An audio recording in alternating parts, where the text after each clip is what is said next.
सभी से ठीक है। आज हेडिंग डालेंगे कॉम्पेक्शन। हेडिंग डालेंगे कॉम्पेक्शन। देखिए क्या क्या पढ़ लिए अभी तक। जो पढ़े हैं मोस्ट इंपॉर्टेंट है, सवाल वहीं से आएंगे आपके जेईई एग्जाम में। अभी तक जो पढ़े हैं मैक्सिमम सवाल वहीं से आएंगे और आज जो पढ़ेंगे वहाँ से आएंगे। जेईई के लिए मोस्ट इंपॉर्टेंट है अभी तक जो पढ़े हैं। सॉइल का प्रॉपर्टी, सॉइल प्रॉपर्टीज, दूसरा इंडेक्स प्रॉपर्टी, फिर तीसरा आपका classification of soil, classification of soil, चौथा परमीबिलिटी,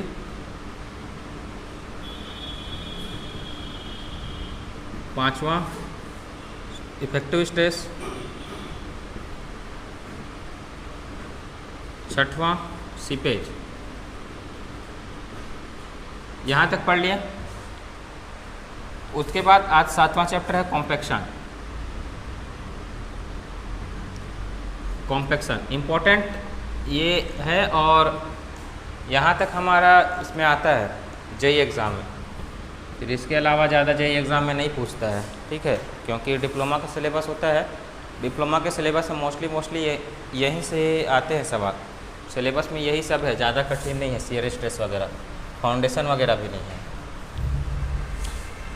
आज के हेडिंग डालेंगे कॉम्पेक्शन।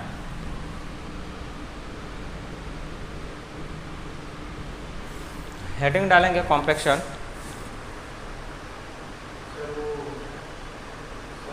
हाँ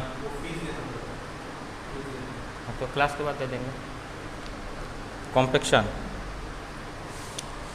compaction of soil is compaction. देखिए हाँ पहले समझ लेते हैं फिर लिखते हैं। कॉम्पेक्शन समझते हैं ना, घर कोई भी स्ट्रक्चर बना रहे हैं तो मिट्टी डाल दिए, मिट्टी को हम लोग उसको कूट काट के उसका डेंसिटी को बढ़ाते हैं। तो प्रोसेस क्या हो गया, मोटा मोटी देखा जाए तो उसका डेंसिटी को इंक्रीज़ करना। जो भी सॉइल है, सॉइल का डेंसिटी को इंक्रीज़ करना, तो उसी को लिखते हैं कॉम्पेक्शन में। Compaction of the soil is the process, compaction of soil is the process of increasing the unit weight of the soil। वही चीज़ है, उसका डेंसिटी को बढ़ाते हैं, मतलब यूनिट वेट को बढ़ाते हैं। compaction is the process of increasing the unit weight of soil। compaction of soil is the process of increasing the unit weight of the soil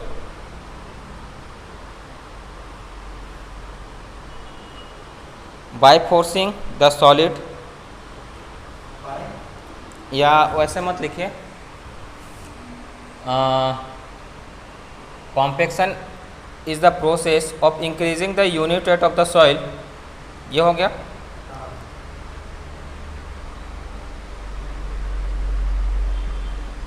bye removal the air voids, by removal the air voids, by removal the air voids.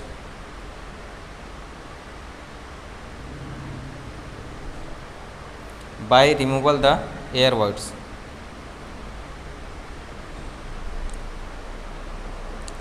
by removal the air voids। समझ गए ना। हमारा soil है, soil में कुछ air होगा particle के साथ साथ, तो जब हम इसमें फोर्स लगाते हैं या फिर इस प्रकार से देखा जाए, ये सॉइल है, ये सॉइल में क्या होगा, सॉइल होगा, सॉलिड होगा, सॉलिड, वाटर और एयर। तो एयर रिमूव हो जाता है और ये कॉम्पैक्ट हो जाता है। कॉम्पैक्ट हो जाता है तो इसका वॉल्यूम कम हो जाता है और वेट सेम रहेगा। वेट अपन वॉल्यूम से हम लोग इसका ये बढ़ा सकते हैं, ठीक है, वाटर रहेगा चाहे नहीं रहेगा। एयर कम पड़ गया, इसका वॉल्यूम डाउन हो गया, इसको बोल सकते हैं हम लोग कॉम्पैक्शन। कॉम्पैक्शन, एयर कम हुआ, वाटर सेम है और सॉलिड तो हमेशा सेम रहेगा। सॉलिड हमेशा कांस्टेंट रहने वाला है।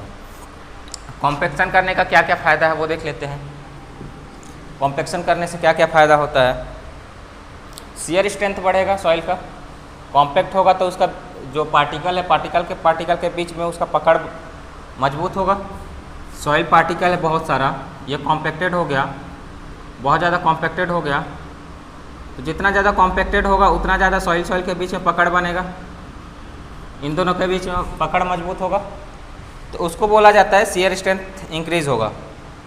कॉम्पैक्शन से क्या होगा? शियर स्ट्रेंथ इंक्रीज होगा, शियर स्ट्रेंथ इंक्रीज होगा, शियर स्ट्रेंथ इंक्रीज होगा। शियर स्ट्रेंथ इंक्रीज होगा तो स्टेबिलिटी बढ़ेगा। ऑनलाइन में शियर स्ट्रेंथ इंक्रीज होगा तो स्टेबिलिटी बढ़ेगा। कैसे बढ़ेगा? देखिए, इस प्रकार का मान के चलिए कि सॉइल है, अच्छा सा कॉम्पैक्टेड है, कॉम्पैक्टेड है तो सॉइल यहाँ से कट के अलग होने का चांसेस कम हो जाएगा जितना ज़्यादा कॉम्पैक्टेड रहेगा। तो समझ पा रहे हैं ना? जैसे कि एक लूज सॉइल है, ऊपर से पानी डालेंगे तो गिर जाएगा। वहीं पे पहाड़ है, पहाड़ में पानी गिरता है तो कट के सॉइल जल्दी से अलग नहीं होता है, ज़्यादा कॉम्पैक्टेड रहता है।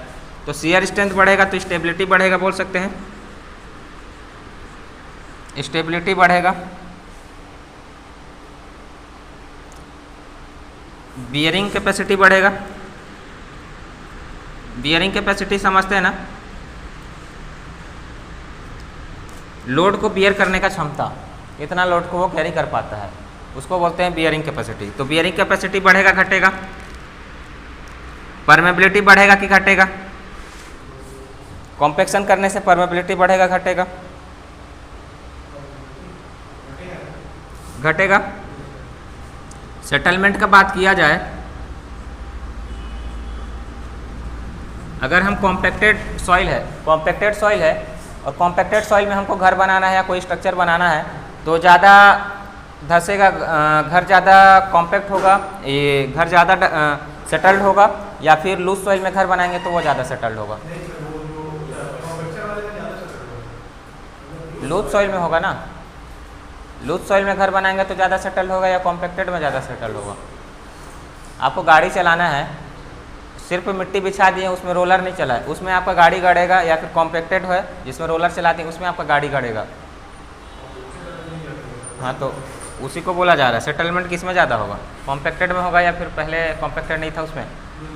हाँ, लूज में। तो कॉम्पैक्शन करने का क्या फ़ायदा है? सेटलमेंट कम होगा बढ़ेगा? सेटलमेंट कम होगा बढ़ेगा? बताइए। सेटलमेंट हमारा कम होगा। यूनिट वेट बढ़ेगा घटेगा? ड्राई यूनिट वेट बढ़ेगा या घटेगा? गामा डी, गामा डी, हाँ, कॉम्पैक्शन करने के बाद बढ़ेगा। शियर स्ट्रेंथ, कॉम्पैक्शन किए, सॉइल को कॉम्पैक्ट किए, ठीक है, मतलब रोड बना रहे हैं, रोड बनाने के बाद रोलर चला दिए तो सॉइल का शियर स्ट्रेंथ बढ़ेगा, कट के अलग नहीं होगा। साइड से भी गाड़ी चढ़ा देंगे तो तुरंत कट के अलग नहीं होगा, जबकि वहीं लूज सॉइल रहेगा, साइड से गाड़ी चढ़ाएंगे तो धंस जाएगा साइड से। स्टेबिलिटी मतलब वही, मतलब कि अपने आप कट के अलग नहीं हो रहा है, वो स्टेबल है अपने आप में। बियरिंग कैपेसिटी मतलब उसमें आप लोड लगा रहे हैं तो वो धंस नहीं रहा है, तो उसको बोल सकते हैं सेटलमेंट भी कम हो रहा है। परमेबिलिटी कम हो जाएगा, उसका वर्ड्स को हम लोग कम कर दे रहे हैं, जितना ज़्यादा कॉम्पैक्ट होगा उतना पानी कम सोखेगा, ठीक है। फिर ड्राई यूनिट वेट बढ़ेगा, जितना ज़्यादा कॉम्पैक्टेड रहेगा उसका वॉल्यूम कम होगा, वॉल्यूम कम होगा तो हम लोग कह सकते हैं वॉल्यूम कम हो रहा है तो हम लोग कह सकते हैं कि ड्राई यूनिट वेट क्या होता है? Mass upon volume, weight upon volume. तो वॉल्यूम कम हो रहा है तो ड्राई यूनिट वेट क्या हो जाएगा? बढ़ जाएगा।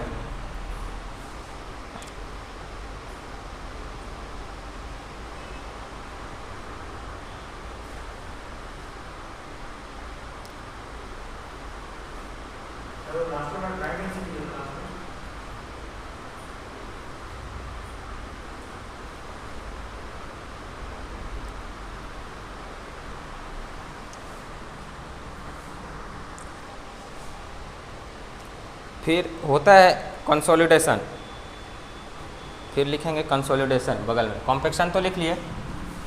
कॉम्पैक्शन क्या है? Removal of air voids. Compaction का मतलब हम लोग समझे मोटा मोटी तो क्या हो रहा है, अगर शॉर्ट भाषा में समझे तो removal of air voids, air का निकलना हमारा कॉम्पैक्शन हो गया, ठीक है। उसके बाद होता है कंसोलिडेशन, उसके बाद होता है हमारा कंसोलिडेशन। कंसोलिडेशन में लिखेंगे एक लाइन, रिमूवल ऑफ वाटर या फिर expulsion of water, expulsion of water, expulsion of water या removal of water. Removal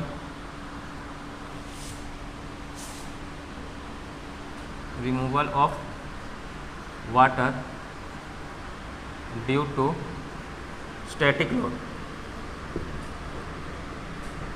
removal of water due to static load, दो टाइप का लोड होता है। देखिए दोनों में अंतर समझेंगे। कॉम्पैक्शन, सॉइल को कॉम्पैक्ट करते हैं तो हम लोग किस टाइप का लोड लगाते हैं? सॉइल को कॉम्पैक्ट करना है तो इम्पैक्ट लोड, जो मतलब तुरंत लगता है उसको क्या बोलते हैं? इम्पैक्ट लोड लगता है। जैसे यहाँ पे छोटा सा जगह है तो हैमर लिए तो उसको हम लोग कूटते हैं, या रोलर चलाते हैं तो रोलर चलाते हैं तो जल्दी होता है। तो किस प्रकार का लोड है? Impact load. वहीं पे कंसोलिडेशन करना है तो रिमूवल, कंसोलिडेशन का डेफिनेशन क्या होता है? कंसोलिडेशन मतलब कि पानी निकलेगा। हमारे पास सॉइल है, सॉइल कंसोलिडेशन प्रोसेस के लिए सॉइल पूरी तरह से सैचुरेटेड रहना चाहिए। ठीक है, कंसोलिडेशन होना है तो कंसोलिडेशन होने के लिए एक शर्त होना चाहिए हमारे पास कि जो सॉइल है वो पूरी तरह से सैचुरेटेड हो। तो सैचुरेटेड हो तो सॉलिड के साथ क्या क्या होगा? सॉलिड और वाटर, इसमें एयर नहीं होगा क्योंकि कंसोलिडेशन का प्रोसेस कराना है, पानी निकालना है तो हमको पूरी तरह से सैचुरेटेड सॉइल लेना होगा। तो इसके लिए कैसा सॉइल होना चाहिए? पूरी तरह से सैचुरेटेड सॉइल होना चाहिए, पूरी तरह से सैचुरेटेड होना चाहिए। अब सैचुरेटेड सॉइल में से हमारा वाटर का रिमूवल होता है। वाटर हमारा इतना बचा और सॉलिड हमारा कांस्टेंट रहने वाला है। तो removal of water due to static load. Static load मतलब कि पानी को तो हम लोग तुरंत नहीं निकाल सकते। उस दिन पढ़े थे कि हम लोग इम्पैक्ट लोड लगाएंगे तो इंस्टेंटेनियस पूरा लोड को कौन लेता है? वाटर लेता है। ठीक है, तो वहाँ पे वाटर जो प्रेजेंट है वो ले लेता है, तुरंत से नहीं निकलता है, उसको निकलने में टाइम लगता है, धीरे धीरे निकलता है। एक क्वेश्चन भी किए थे कि कुछ समय के बाद हम लोग देख रहे थे सॉइल का परमेबिलिटी, या कुछ एक सवाल किए थे, इफेक्टिव स्ट्रेस निकाले थे। इफेक्टिव स्ट्रेस निकाले थे, एक सवाल किए थे, आप नहीं आए थे तो एक सवाल किए थे। तो इफेक्टिव स्ट्रेस में हम लोग यहाँ पे माइनस किए थे और एक में कांस्टेंट लोड वाला में होमवर्क दिया था। तो स्टैटिक लोड मतलब कि एक लोड को लगा के हम लोग छोड़ दिए हैं, उसके बाद धीरे धीरे उसमें से वाटर निकल रहा है। तो ये इंस्टेंटेनियस प्रोसेस हुआ। इम्पैक्ट लोड हुआ तो हम लोग क्या बोल सकते हैं? ये इंस्टेंटेनियस प्रोसेस है। तो ये क्या होगा? टाइम टेकिंग प्रोसेस होगा। इसमें लिख लेंगे time taking process.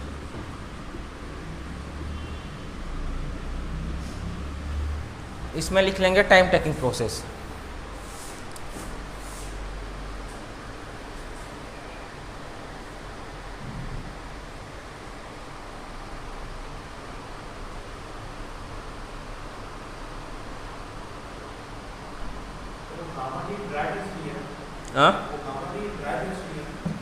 Gamma D dry density है। हाँ, कॉम्पैक्शन में इतना चीज़ समझ गए ना। अब दोनों में अंतर समझते रहते हैं धीरे धीरे।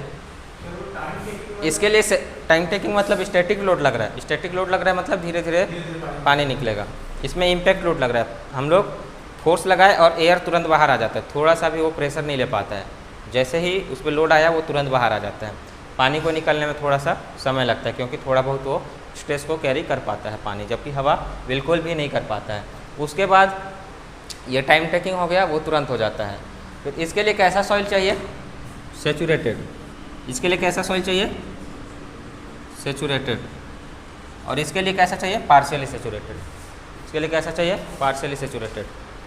ठीक है, हल्का पानी छिड़कते हैं तभी हम उसको कॉम्पैक्ट करते हैं तो अच्छा से कॉम्पैक्शन होता है। जो पार्टिकल है उसमें वो जो वाटर थोड़ा बहुत जाता है वो लुब्रिकेंट का काम करता है। हल्का हाँ पानी छिड़कते हैं तो पार्शियली सैचुरेटेड होगा। ये डायग्राम से भी दिख रहा है, ये कैसा है? Partially saturated. वो डायग्राम से दिख रहा होगा वो पूरा का पूरा सैचुरेटेड है।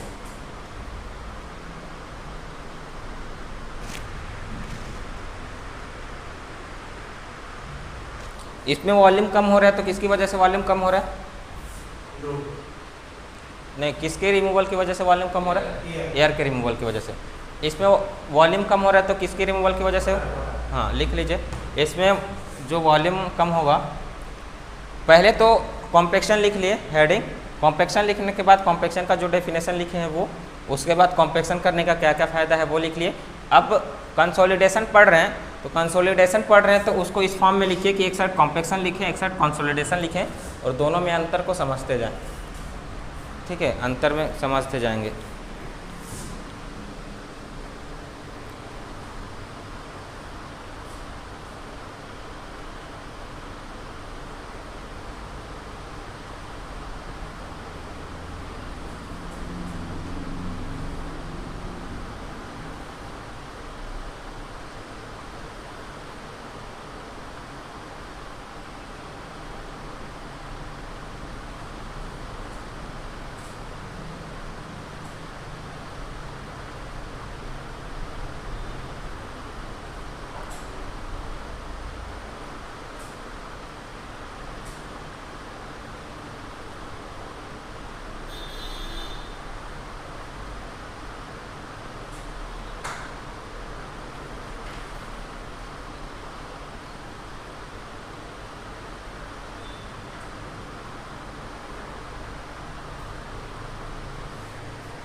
क्या क्या लिख दिए अभी? ये सैचुरेटेड में होगा, ये इसमें होगा। फिर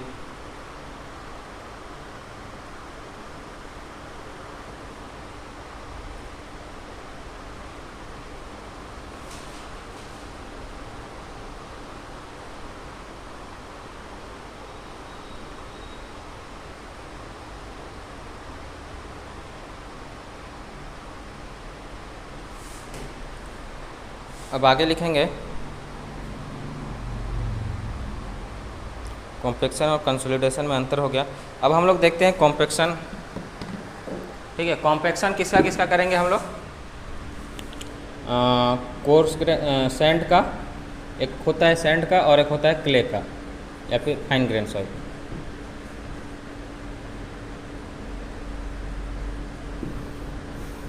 फाइन ग्रेन सॉइल इसमें आ जाएगा हमारा सिल्ट या फिर क्ले, और सैंड का करेंगे हम लोग। ठीक है, कॉम्पेक्शन गिट्टी विट्टी का करते हैं वो अलग ही चलेगा, वो ट्रांसपोर्टेशन में चलेगा। अभी हम लोग सॉइल मैकेनिक्स में देख रहे हैं, तो सॉइल मैकेनिक्स में देखते हैं तो सॉइल में ज़्यादा से ज़्यादा सैंड को हम कंसिडर कर सकते हैं, उसके बड़े पार्टिकल को हम लोग नहीं कंसिडर करेंगे। जो भी बोल्डर या फिर गिट्टी है उसको हम लोग सॉइल में कंसिडर नहीं करते हैं, उसको एग्रीगेट वगैरह में कंसिडर करते हैं। तो हम लोग कॉम्पेक्शन देख रहे हैं, तो सॉइल मैकेनिक्स का कॉम्पेक्शन देख रहे हैं, तो सॉइल मैकेनिक्स का कॉम्पेक्शन ज़्यादा से ज़्यादा हम लोग सैंड का देखेंगे या फिर सिल्ट या क्ले का देखेंगे। तो सैंड को और सिल्ट या फिर क्ले को किस कॉम्पेक्शन, किस इंस्ट्रूमेंट से कॉम्पैक्ट किया जाता है वो तो लिख लिए थे हम लोग। इसके लिए हम लोग क्या करते थे, शिप फुट रोलर लेते थे, और इसके लिए हम लोग लेते थे वाइब्रेटर रोलर, ठीक है, या फिर न्यूमेटिक टाइप रोलर। ठीक है, और एक ड्रम टाइप रोलर होता था जो बड़े के लिए होता था, वो प्लेन करता था। वॉइस नहीं आ रहा क्या? वॉइस क्लियर नहीं है ऑनलाइन में? ऑनलाइन में क्लियर वॉइस नहीं है क्या?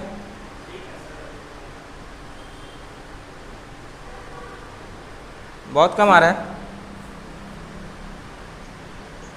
हाँ ठीक है, बीच में कॉल आ गया था इसलिए कट गया था।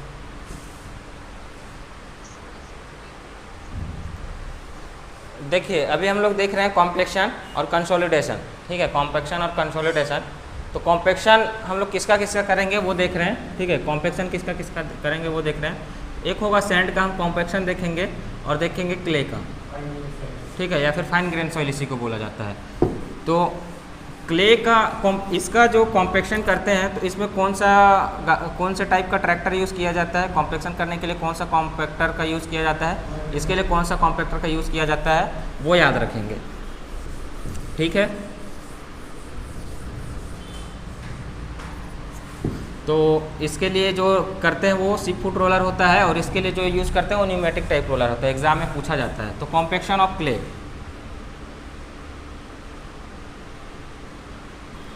Compaction of clay, compaction of clay heading डालेंगे, कॉम्पेक्शन ऑफ क्ले।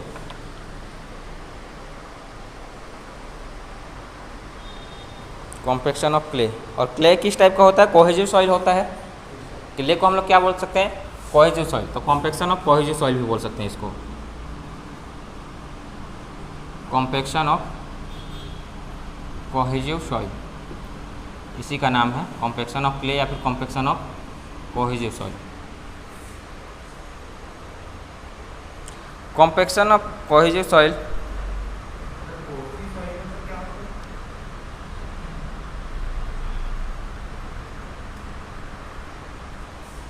हाँ, कोहेजिव सॉइल पढ़े थे ना, जिसमें जो उसका पार्टिकल के बीच में अपना खुद का प्रॉपर्टी होता है। एक होता है कोहेसन, एक होता है एडहेसन। एडहेसन मतलब कि दूसरे पार्टिकल को अपने साथ चिपका के रखना, या फिर और कोहेसन मतलब सेम पार्टिकल का चिपक के रहना। तो जो छोटा पार्टिकल होता है क्ले, अपना ही पार्टिकल के साथ चिपक जाता है, उसके लिए दूसरे का जरूरत नहीं होता है। वहीं पे सैंड होता है, तो सैंड के लिए दीवार खड़ा करना है तो हमको एडहेसिव मटेरियल यूज़ किया जाता है, जो कि होता है सीमेंट के साथ यूज़ करते हैं। ठीक है, तो वो होता है compaction cohesive soil. Cohesive soil में आता है क्ले। तो क्ले का जो कॉम्पेक्शन करते हैं वो शिप फुट रोलर के द्वारा करते हैं। लिख लीजिए, इसको पहले भी लिखे हैं, शिप फुट रोलर का यूज़ करते हैं।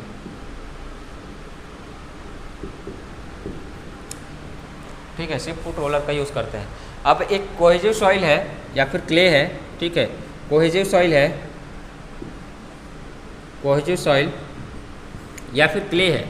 तो इसको मैक्सिमम कितना कॉम्पैक्ट कर सकते हैं उसके लिए टेस्ट किया जाता है, पता तो होना चाहिए। देखिए कि साइट पे आप एक इंजीनियर के जैसे जा रहे हैं, ठीक है, रोड बन रहा है मान के चलिए, या कैनाल लाइनिंग हो रहा है, ठीक है, इरिगेशन में तो कैनाल लाइनिंग, पीडब्ल्यूडी में तो रोड बनवा रहे हैं। तो रोड बनवा रहे हैं तो आपको एक लेयर मिलेगा जिसमें क्ले का लेयर होता है जिसको कॉम्पैक्ट करता है रोलर, बिटुमिन तो करता ही है जो सब बेस बनाता है, तो वो सॉइल के थ्रू ही बनता है। या फिर कैनाल लाइनिंग होता है, तो कैनाल लाइनिंग होता है तो सबसे पहले हम लोग सॉइल को या फिर क्ले को कॉम्पैक्ट करते हैं रोलर वगैरह चला के, जो भी होता है चेन वाला। तो इसको कॉम्पैक्ट कर रहा है ठेकेदार, ठीक है, ठेकेदार इसको कॉम्पैक्ट कर रहा है। तो आप कैसे जानेंगे कि उसको कितना कॉम्पैक्ट करना है? कुछ तो हमारे पास वो रहना चाहिए ना, डाटा, या फिर कुछ तो सैंपल रहना चाहिए, कुछ तो हमको पता होना चाहिए कि सॉइल को इतना कॉम्पैक्ट किया जा सकता है, आप इतना कॉम्पैक्ट कर रहे हैं तो आप इसका कॉम्पैक्शन लेवल को बढ़ाइए। कुछ हमारे पास डाटा चाहिए रहेगा लैब से, तभी तो हम इंजीनियर हैं ना, हमको पता होना चाहिए कि हमको कितना काम करवाना है, ठीक है। तो अगर सॉइल का कॉम्पैक्शन या फिर क्ले का कॉम्पैक्शन या फिर कोहेसिव सॉइल का कॉम्पैक्शन कोई ठेकेदार करवा रहा है, अब जाके उसका टेस्ट करना है कि भाई आपने इतना कॉम्पैक्शन किया है और कॉम्पैक्शन इतना होगा, तो उसके लिए कुछ टेस्ट होता है, ठीक है, उसके लिए कुछ टेस्ट होता है। तो वो टेस्ट कंपलसरी होता है, उसको हम लोग डायरेक्टली फील्ड में कर सकते हैं, लैब में भी कर सकते हैं, ठीक है। तो उस टेस्ट को हम कैसे करते हैं, उसका मैक्सिमम ड्राई डेंसिटी निकाल करके, ठीक है। कोहेसिव सॉइल है, कोहेसिव सॉइल का कॉम्पैक्शन करते हैं, तो कॉम्पैक्शन करते हैं, कोई ठेकेदार कॉम्पैक्शन कर रहा है तो उसका कितना कॉम्पैक्शन किया है उसके लिए हमको टेस्ट पता होना चाहिए कि भाई इतना वॉल्यूम है तो ये कॉम्पैक्ट होकर इतना वॉल्यूम में ही जाएगा, या फिर इसका ट्राई यूनिट वेट इतना होना चाहिए। तो क्या करते हैं कि ठेकेदार जो बनाया उसका फिर उस सैंपल का पहले आप ड्राई डेंसिटी आप पहले निकालेंगे, उसके बाद वहाँ पे जितना वॉल्यूम बिछाया गया है, ठेकेदार जितना काम करवा रहा है, वहाँ पे आपका एक ट्रैक्टर जितना वो लेके आएगा,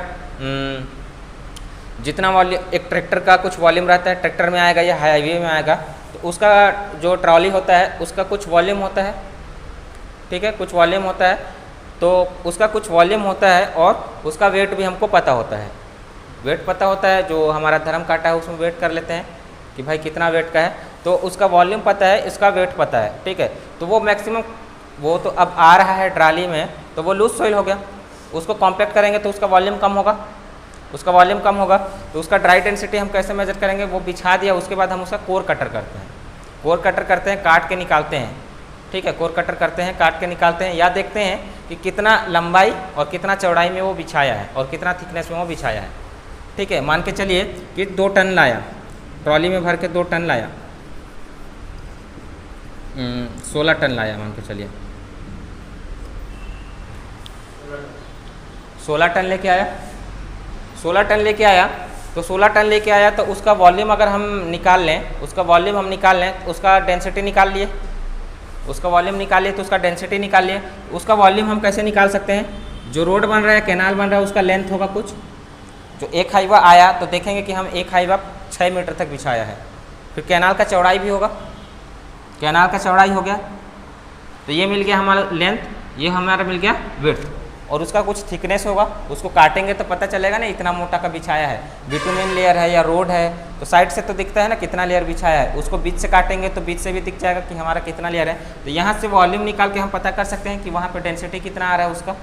16 टन लाया है, लेंथ आया, विड्थ आया और हमारा इसका थिकनेस आया, तो ये हो गया मास अपॉन वॉल्यूम, तो यहाँ से हमको मिल गया डेंसिटी, ठीक है। तो ये डेंसिटी आ गया, मान के चलिए कि 18, इसका यूनिट वेट मान के चलिए 18 किलो न्यूटन पर मीटर क्यूब आ गया, इसमें जी का मल्टीप्लाई कर दिए तो 18 किलो न्यूटन पर मीटर क्यूब आ गया।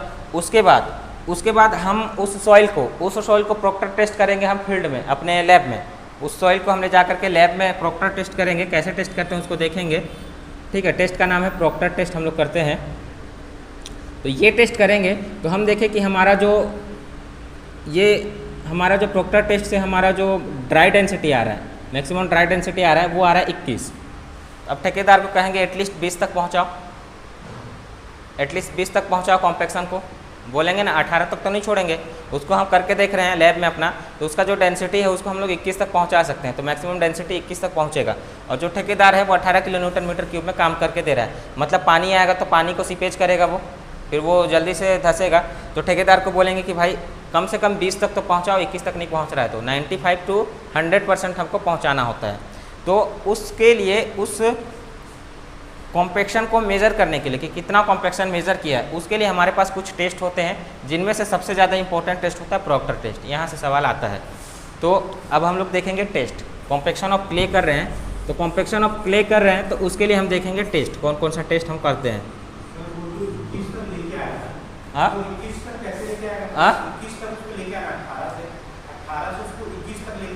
हाँ, तो उसको कॉम्पैक्ट करवाएगा ना, रोलर चलवाएगा, वो रोलर चलवाएगा। एक बार रोलर चलवाया है, अब 2 बार 3 बार चलवाएंगे उसको, तब तो ज़्यादा कॉम्पैक्ट होगा। हाँ, पानी छिड़कवा के फिर करवाएंगे, थोड़ा सा पानी डाल के उसको कॉम्पैक्ट करो।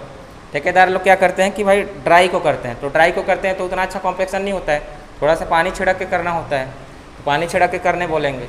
और जितना प्रेशर वो वाइब्रेटर होता है कॉम्पैक्शन के लिए, तो वाइब्रेट करके उसको और ज़्यादा कॉम्पैक्ट करने बोलेंगे उसको कि एक बार और रोलर चलवाओ करके। सिप फुट तो चलाता नहीं है, उसी से जनरली होता है हमारा, तो सिप फुट होता नहीं है किसी के पास, चैन वाला लगाता है, ठीक है, कैनाल वगैरह होता है तो चैन वाला होता है, और वो प्रेशर के साथ करता है, तो बोलेंगे ज़्यादा प्रेशर के साथ उसको करो। तो ये होता है ठेकेदार का काम कि कॉम्पैक्शन करता है। अब उसको हमको मेज़र करना है, तो कैसे मेज़र करेंगे कि कितना कॉम्पैक्ट किया है, उसके लिए होता है टेस्ट। कॉम्पैक्शन ऑफ क्ले के लिए हम लोग देखते हैं टेस्ट। तो इसमें पहला टेस्ट होता है proctor test, proctor compaction test, proctor compaction test. Online में वॉइस क्लियर है? समझे प्रोक्टर टेस्ट क्यों किया जा रहा है और क्या इसका कारण है, और कैसे करते हैं वो हम देखते हैं, कैसे करते हैं वो हम देखते हैं। तो पहला है प्रोक्टर कॉम्पैक्शन टेस्ट। क्ले के लिए हम लोग टेस्ट करेंगे, उसको बोलेंगे proctor compaction test, proctor compaction test. College में किए होंगे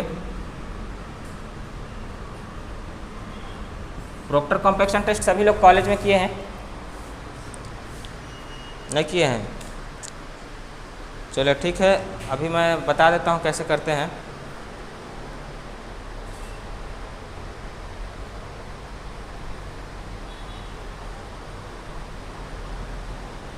पहले फ़ोटो दिखा देता हूँ।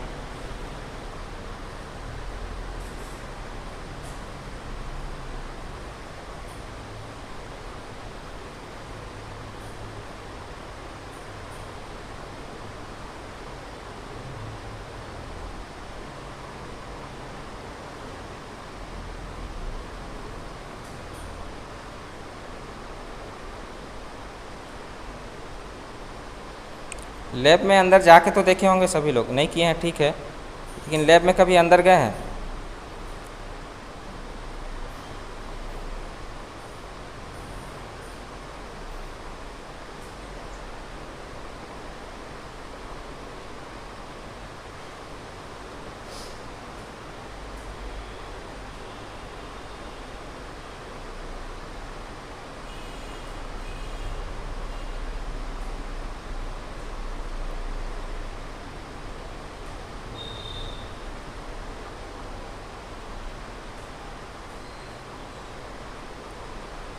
ये वाला फ़ोटो सब लोग देखे होंगे वैसे, फिर भी एक बार देख लीजिए, अभी पढ़ेंगे तो। एक सैंपल है ऐसा, सैंपलर,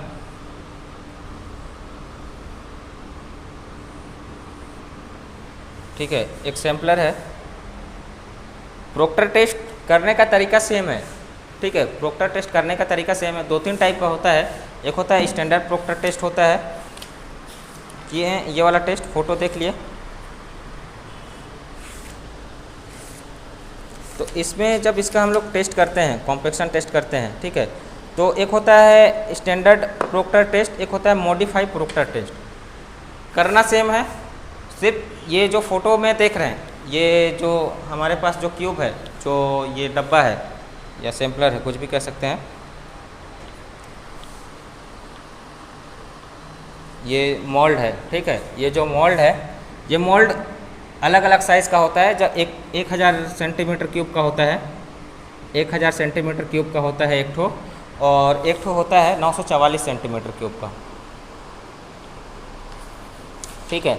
और जो हैमर दिख रहा है, हैमर भी अलग अलग वेट का होता है, तो 2-3 टाइप का होता है। तो उसके हिसाब से हम लोग उसका नाम दे दिए हैं। एक होता है प्रोक्टर टेस्ट, एक होता है मॉडिफाइड प्रोक्टर टेस्ट, एक होता है स्टैंडर्ड प्रोक्टर टेस्ट, ठीक है। तीनों का नाम याद रखेंगे।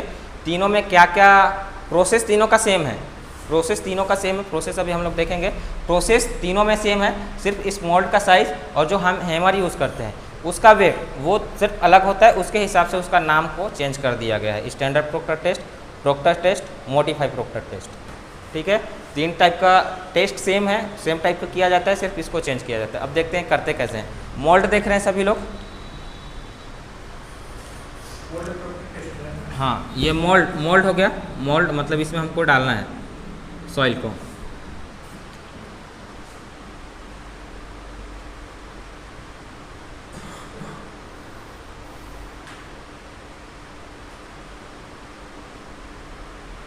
तो मोल्ड में हमको सॉइल को डालना होता है।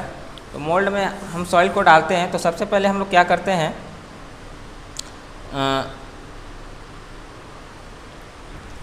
कॉम्पेक्शन टेस्ट कर रहे हैं, ठीक है। कॉन्सेप्ट को समझिएगा फिर प्रोसेस को देखते हैं। कॉम्पेक्शन टेस्ट कर रहे हैं, तो कॉम्पेक्शन टेस्ट कर रहे हैं तो कॉम्पेक्शन में हम लोग को करना होता है डेंसिटी निकालना, ठीक है। कॉन्सेप्ट क्या है, डेंसिटी निकालना। हमको कॉम्पेक्शन कर रहे हैं तो कॉम्पेक्शन को कैसे मेजर करेंगे हम लोग, डेंसिटी के थ्रू, ठीक है, डेंसिटी के थ्रू।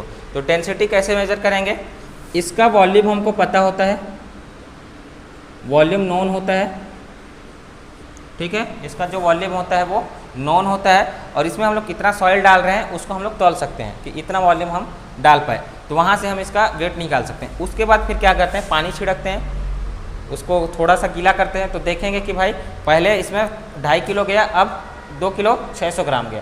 फिर थोड़ा सा और पानी डालेंगे तो देखेंगे कि 2 किलो गया, 2 किलो 700 गया, थोड़ा सा पानी ऐड कर दिए, 2 किलो 700 अब इसमें भर दिए। फिर थोड़ा सा पानी और डाले, थोड़ा सा पानी और डाले। उसके बाद अब हम देखेंगे कि अब 2 किलो, चलिए इसको शुरू से देखते हैं तब ज़्यादा अच्छे से समझ में आएगा, नहीं किए होंगे तो। हेडिंग डालेंगे प्रोक्टर टेस्ट, ये कॉम्पेक्शन के लिए प्रोक्टर टेस्ट, ठीक है। प्रोक्टर टेस्ट डाल दिए तो प्रोक्टर टेस्ट में लिखेंगे ड्राई डेंसिटी निकालते हैं, प्रोक्टर टेस्ट के थ्रू ड्राई डेंसिटी निकालते हैं।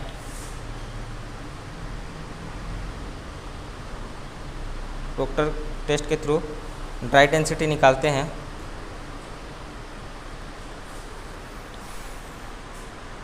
ड्राई डेंसिटी निकालते हैं, ऐसे करके लिखेंगे ड्राई डेंसिटी निकालते हैं। ये ड्राई डेंसिटी प्रोक्टर टेस्ट में हम लोग मैक्सिमम ड्राई डेंसिटी अचीव करते हैं, मैक्सिमम ड्राई डेंसिटी अचीव करते हैं। दूसरा लाइन लिखेंगे मैक्सिमम ड्राई डेंसिटी अचीव करते हैं, मैक्सिमम ड्राई डेंसिटी अचीव करते हैं। अब मैक्सिमम ड्राई डेंसिटी कैसे अचीव करेंगे,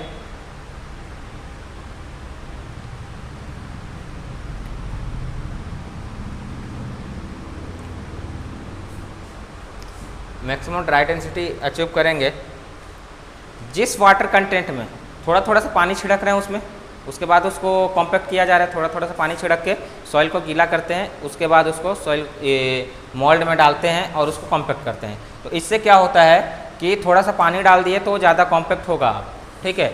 1 किलो आटा लिए, 1 किलो आटा को हम लोग डब्बा में भर रहे हैं, ठीक है, एकदम ड्राई है, तो उसको जितना भरेंगे उससे ज़्यादा उसमें थोड़ा सा पानी डालेंगे तो एक हमारे पास 1 किलो का मोल्ड है, इसमें आटा भरना है, ठीक है। तो एकदम सूखा आटा भरेंगे तो तुरंत से निकल जाएगा, 1 केजी ही भरा पाएगा, 1 केजी ही भरा पाएगा। जो भी वॉल्यूम है उसमें सूखा आटा जो है वो 1 केजी भराया। अब थोड़ा सा पानी मिला दिए, थोड़ा सा पानी मिला दिए, तो थोड़ा सा पानी मिला दिए तो अब कितना हो जाएगा, 1.2 केजी भरा पाएगा। उसको और थोड़ा सा ज़्यादा और पानी डाल दिए, ठीक है, और पानी डाल दिए। हम लोग रोटी बनाने के लेवल तक आ रहे हैं, तो रोटी बनाने तक के लेवल तक आ रहे हैं तो उसको और अच्छे से कॉम्पैक्ट किया जा सकता है, तो 1.3 केजी डाल दिए। उसके बाद वो एकदम गीला टाइप का हो गया, पानी पानी जैसे हो गया। अब गीला हो गया, पानी पानी जैसे हो गया, चीला बनाने का स्थिति हो गया। तो अब देखेंगे कि 1.1 केजी ही हम लोग इसमें डाल पा रहे हैं, बहुत ज़्यादा पानी ऐड कर दिए। तो मान के चलिए कि 10% वाटर ऐड किए, ये 12% वाटर ऐड किए, ये 20% वाटर ऐड किए और ये 50% वाटर ऐड किए। इससे क्या समझ में आ रहा है कि यही चीज़ हम लोग सॉइल में करते हैं, यही चीज़ हम लोग सॉइल में करते हैं। हाँ, वही चीज़ मैं बता रहा हूँ अभी कि इसमें हमको, इस टेस्ट में हमको सॉइल को भरना है, इस मोल्ड में हमको सॉइल को फिल करना है। ठीक है, उसमें 3 लेयर में फिल करते हैं, ये चीज़ पता होगा।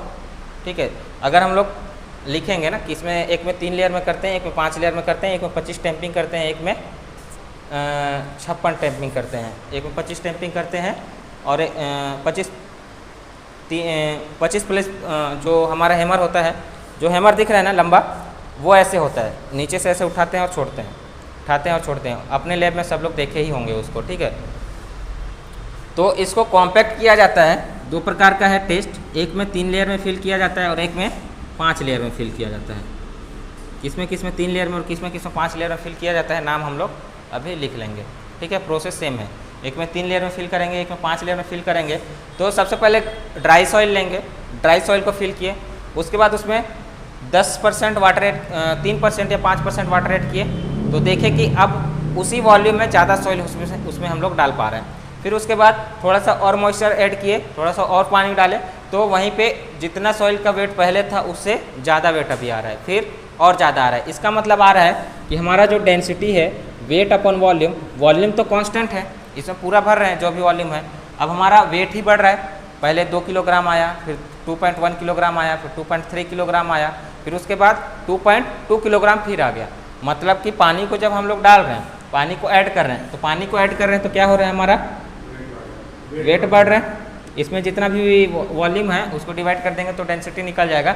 लेकिन हम लोग देख रहे हैं धीरे धीरे वेट बढ़ रहा है। फिर एक स्थिति अब आया कि पानी को ज़्यादा मिला दिए तो क्या हो रहा है, वेट कम हो गया। इसका मतलब क्या हुआ, पहले पूरा सॉइल हम लोग का जितना मैक्सिमम ड्राई कॉम्पैक्ट उसको कर सकते हैं, उस कॉम्पैक्शन पे पहुंच गए। अब उसमें पानी ऐड करेंगे तो क्या होगा, अब पानी का वेट आने लगेगा। कैसे, देखिए, ये हमारे पास हो गया वाटर कंटेंट, ये हो गया हमारा सॉलिड,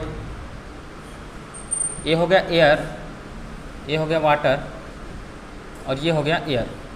इसको हमको कॉम्पैक्ट करना है। ठीक है, कॉम्पैक्ट करना है, तो कॉम्पैक्ट करना है तो पहले वाटर को यहाँ तक ऐड किए,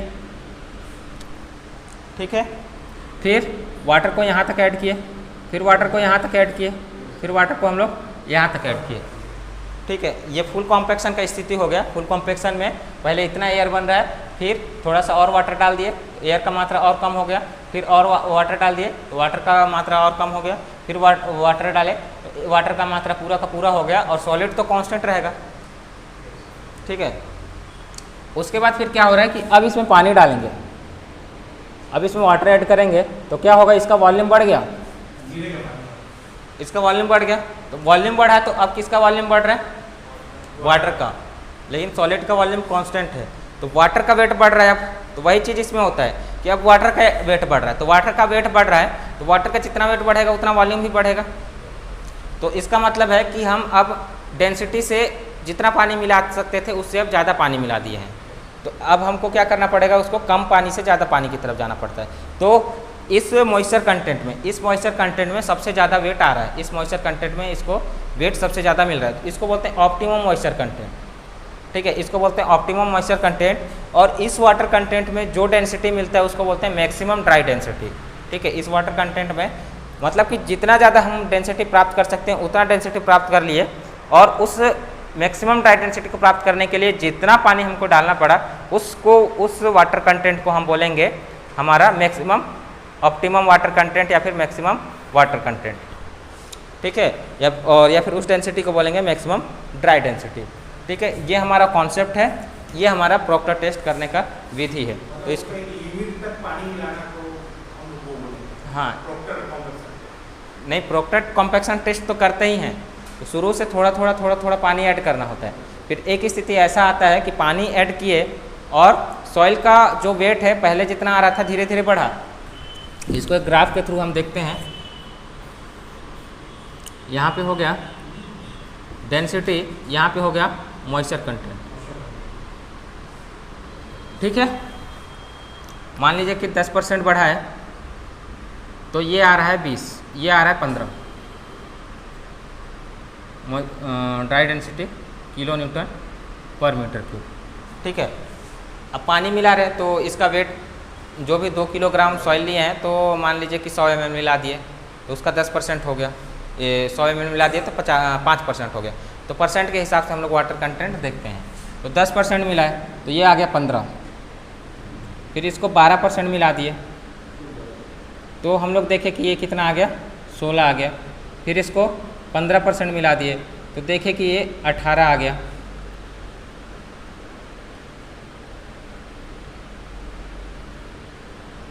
फिर देखें कि इसको 20% मिला है तो ये आ गया 25। इसको हम लोग 20% मिला है तो ये आ गया 25 सीधा यहाँ पे। ठीक है, 20% मिला है तो ये आ गया 25। अब हम लोग 25% मिला दिए तो इसका ड्राई डेंसिटी 20 पे आ गया।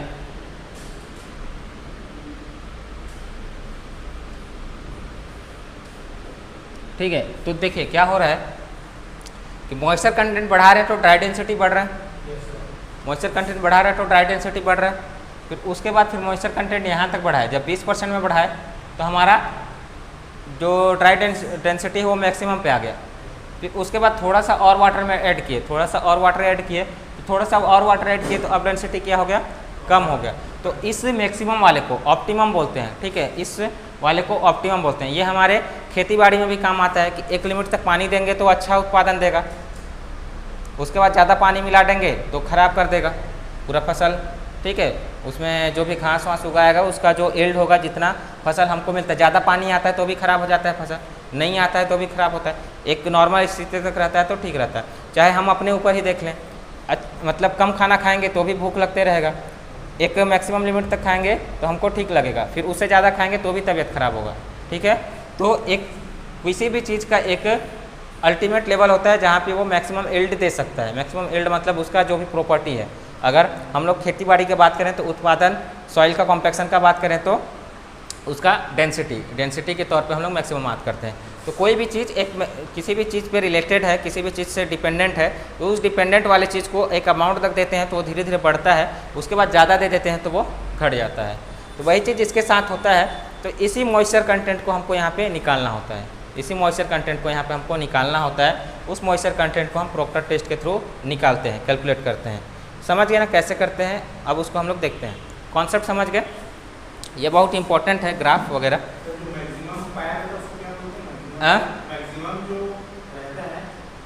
तो मैक्सिमम पॉइंट पे जब हम लोग वाटर कंटेंट डालेंगे तो इसको बोलेंगे ऑप्टिमम मॉइस्चर कंटेंट, और ऑप्टिमम मॉइस्चर कंटेंट पे जो डेंसिटी मिलता है उसको बोलते हैं ऑप्टिमम ड्राई डेंसिटी या मैक्सिमम ड्राई डेंसिटी। अब इसमें देखेंगे कि सैंड है कि सिल्ट है, तो किस में डेंसिटी ज़्यादा बढ़ेगा, किस में डेंसिटी कम बढ़ेगा। यहाँ से सवाल बहुत ज़्यादा आता है, यहाँ से सवाल बहुत ज़्यादा आता है। इसका कॉन्सेप्ट को बहुत बारीकी से समझेंगे तो सवाल में थोड़ा बहुत जो वेरिएशन होता है, घुमाव होता है EAC का, वो बन जाएगा, बहुत आसानी से बन जाएगा। ठीक है, ड्राई साइड होता है, वेट साइड होता है, क्या क्या होता है उसको हम लोग देखने वाले हैं। हाँ,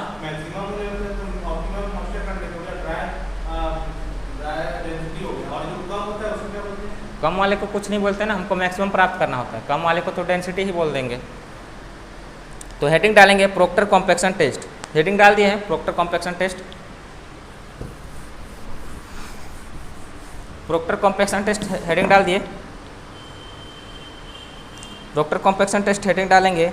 इसमें लिखेंगे कॉम्पैक्शन टेस्ट में एक होता है स्टैंडर्ड प्रोक्टर टेस्ट, एक होता है मॉडिफाइड प्रोक्टर टेस्ट। इसको कॉम्पैक्शन टेस्ट में लिखेंगे प्रोक्टर टेस्ट, और उसको दोनों में अंतर समझते हुए लिखना है हमको ना, दोनों में अंतर समझते हुए लिखना है।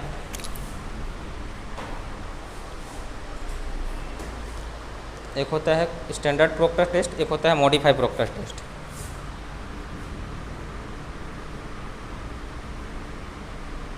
प्रोक्टर टेस्ट और एक होता है मॉडिफाइड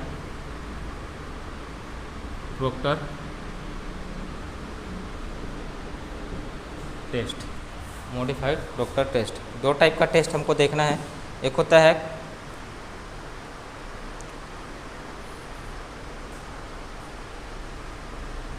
स्टैंडर्ड प्रोक्टर टेस्ट और modified proctor test.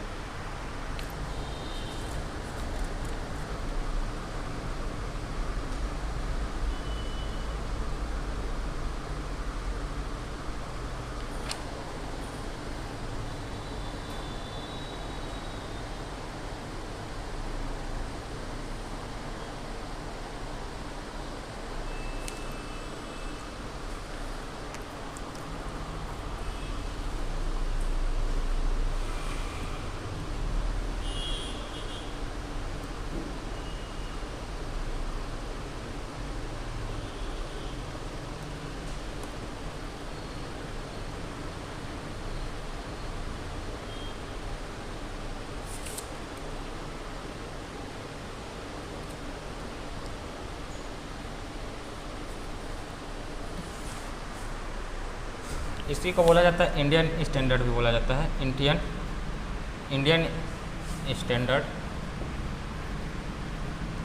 Standard proctor test या मॉडिफाई प्रोक्टर टेस्ट, ये दोनों हैवी है ना। इसमें लाइट भी होता है, इंडियन स्टैंडर्ड प्रोक्टर टेस्ट और Indian standard modified proctor test, Indian standard compaction test, modified Proctor. इसमें Indian standard heavy compaction test है। इसमें जो मोल्ड है, मोल्ड का जो वॉल्यूम होता है, volume of mould,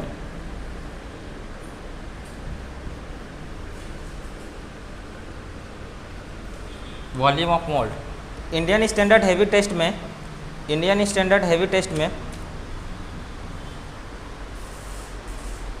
1000 centimetre cube का लेते हैं, याद रखिएगा 1000 सीसी का लेते हैं। और मॉडिफाइड प्रोक्टर टेस्ट में इसमें 942 सेंटीमीटर क्यूब का लेते हैं। ठीक है, इंडियन स्टैंडर्ड प्रोक्टर टेस्ट और एक है modified proctor test, Indian standard heavy compaction test और एक होता है प्रोक्टर टेस्ट।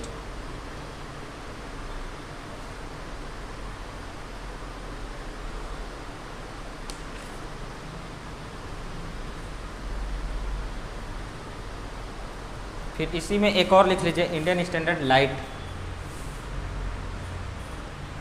प्रोसेस समझ गए हैं ना।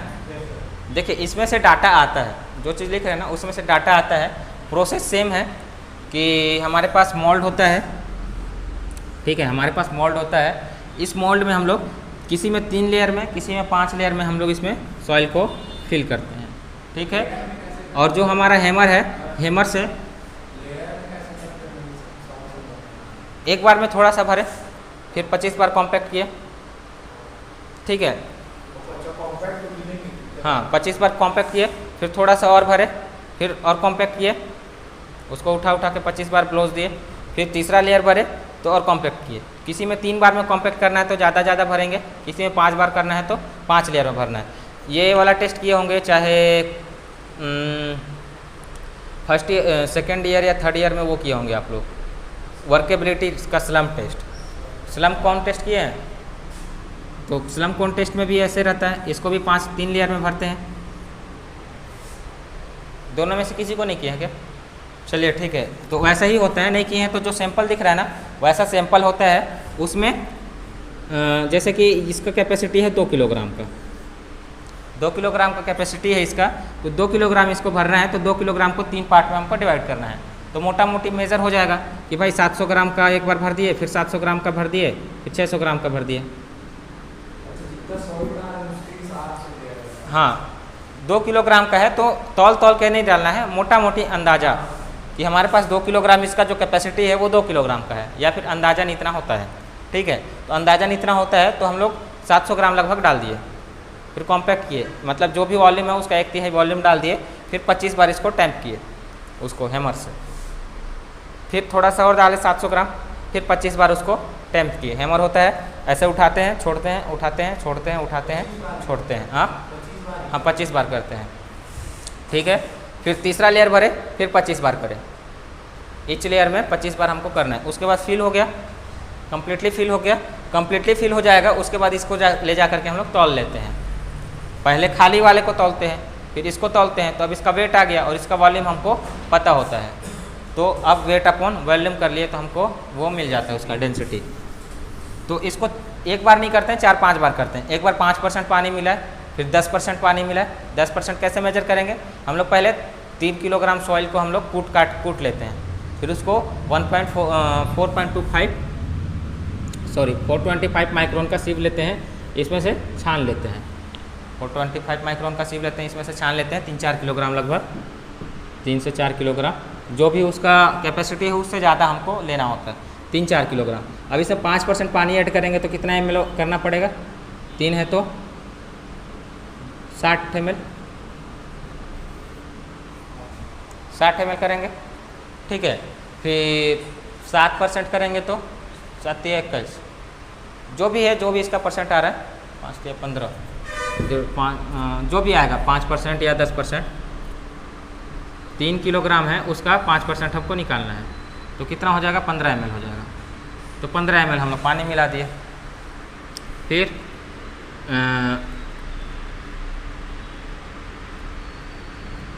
10% ऐड किए, तो उसके हिसाब से थोड़ा थोड़ा सा हम लोग पानी को बढ़ाते जाते हैं।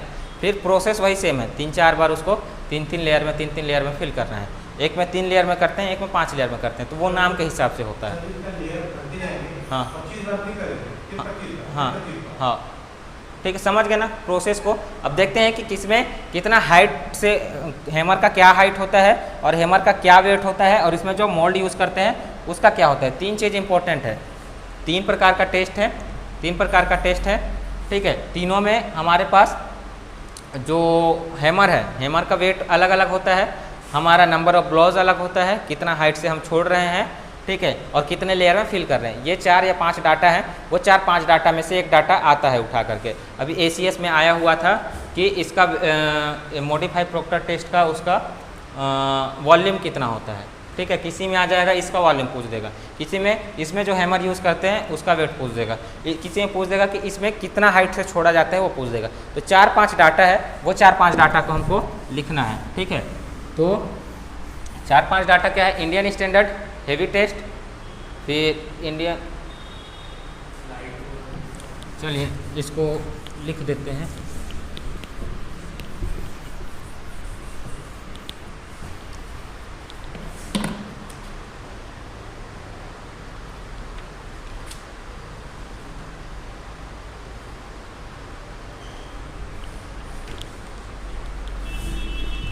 टेबल बना लिया है क्या? Indian standard light,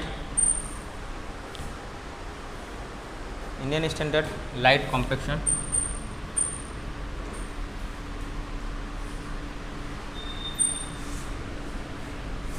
Indian standard heavy compaction, Indian standard light compaction, Indian standard heavy compaction,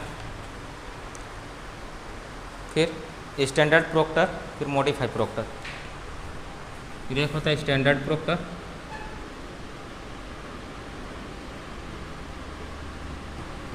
फिर एक होता है मॉडिफाइड प्रोक्टर।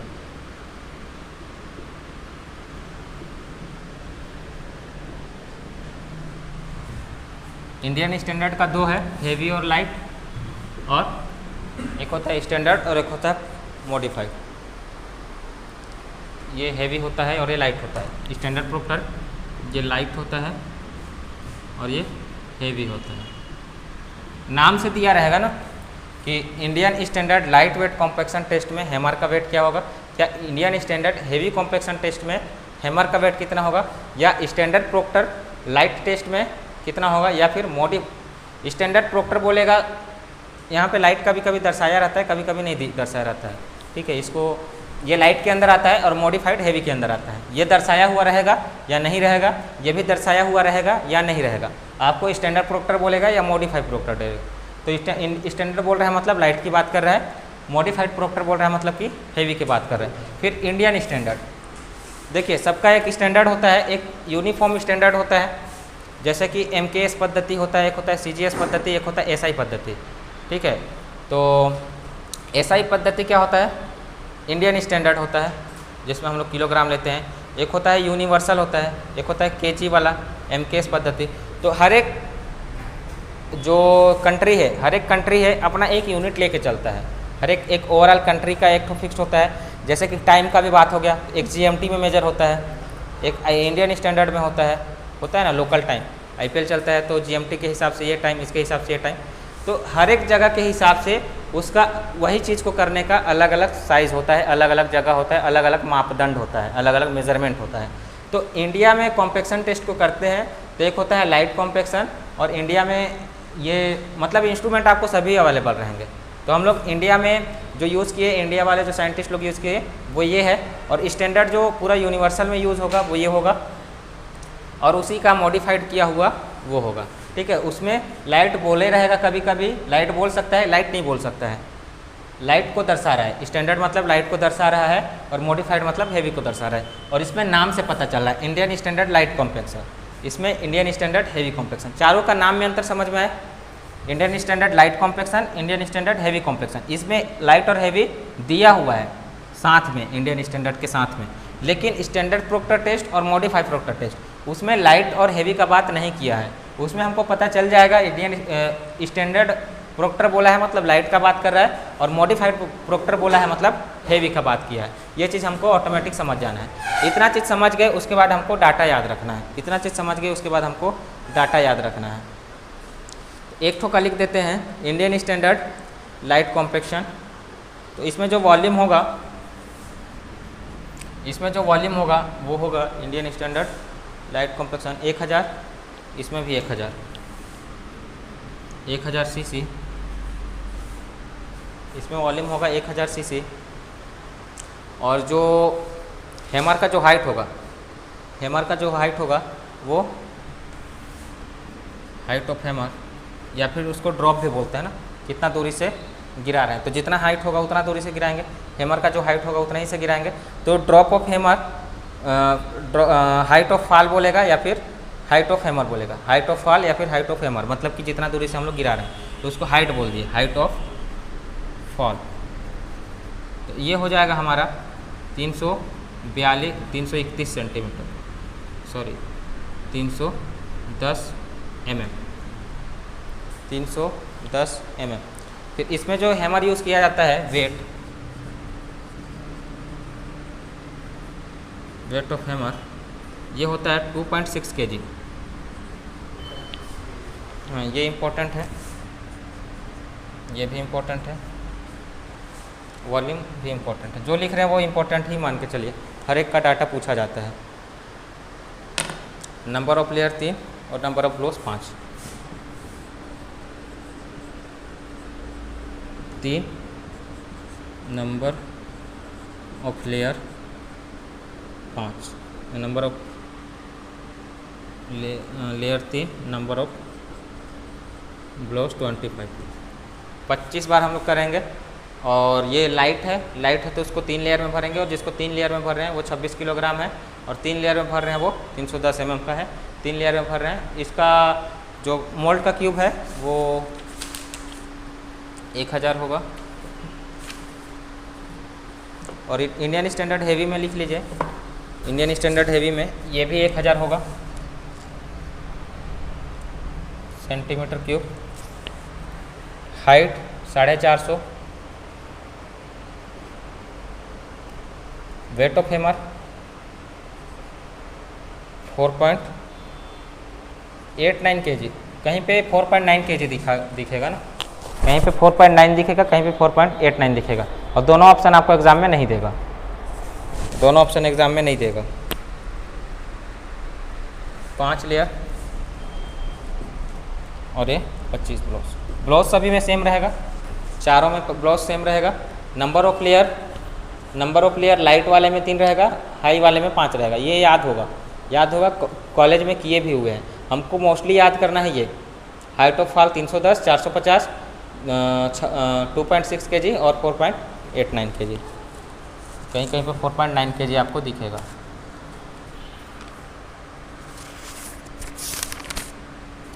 उसके बाद स्टैंडर्ड प्रोक्टर टेस्ट या फिर light compaction test. Standard proctor test या फिर लाइट कॉम्पेक्शन टेस्ट बोलेगा। जब तक इंडियन स्टैंडर्ड नहीं लगाएगा, हमको इधर का बात कर रहे हैं मान के चलिए, इंडियन स्टैंडर्ड लगाएगा तब इधर का बात होगा, ठीक है। और जब तक सिर्फ लाइट टेस्ट या फिर हैवी टेस्ट का बात करेगा तो स्टैंडर्ड टेस्ट का बात कर रहा है या फिर मॉडिफाइड टेस्ट का बात कर रहा है। तो उसमें जो वॉल्यूम होता है 942 सेंटीमीटर क्यूब का होता है, ये भी 942 सेंटीमीटर क्यूब का होता है। इसमें भी 3 लेयर में फिल और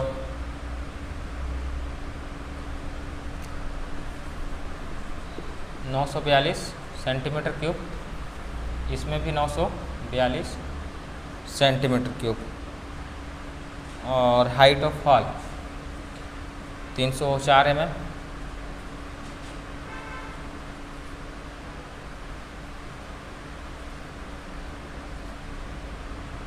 और इसमें 457 mm।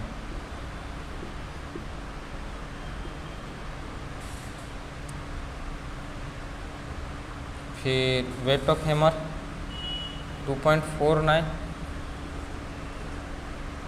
304.8 है सर, 4.54।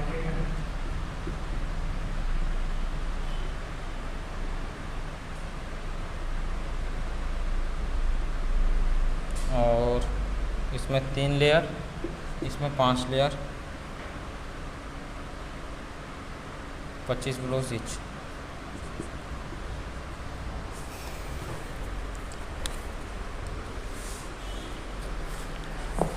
ये बहुत इम्पोर्टेंट है। यहाँ पे 4.9 है, यहाँ पे 4.5 है। ठीक, तो इसको रट लीजिएगा।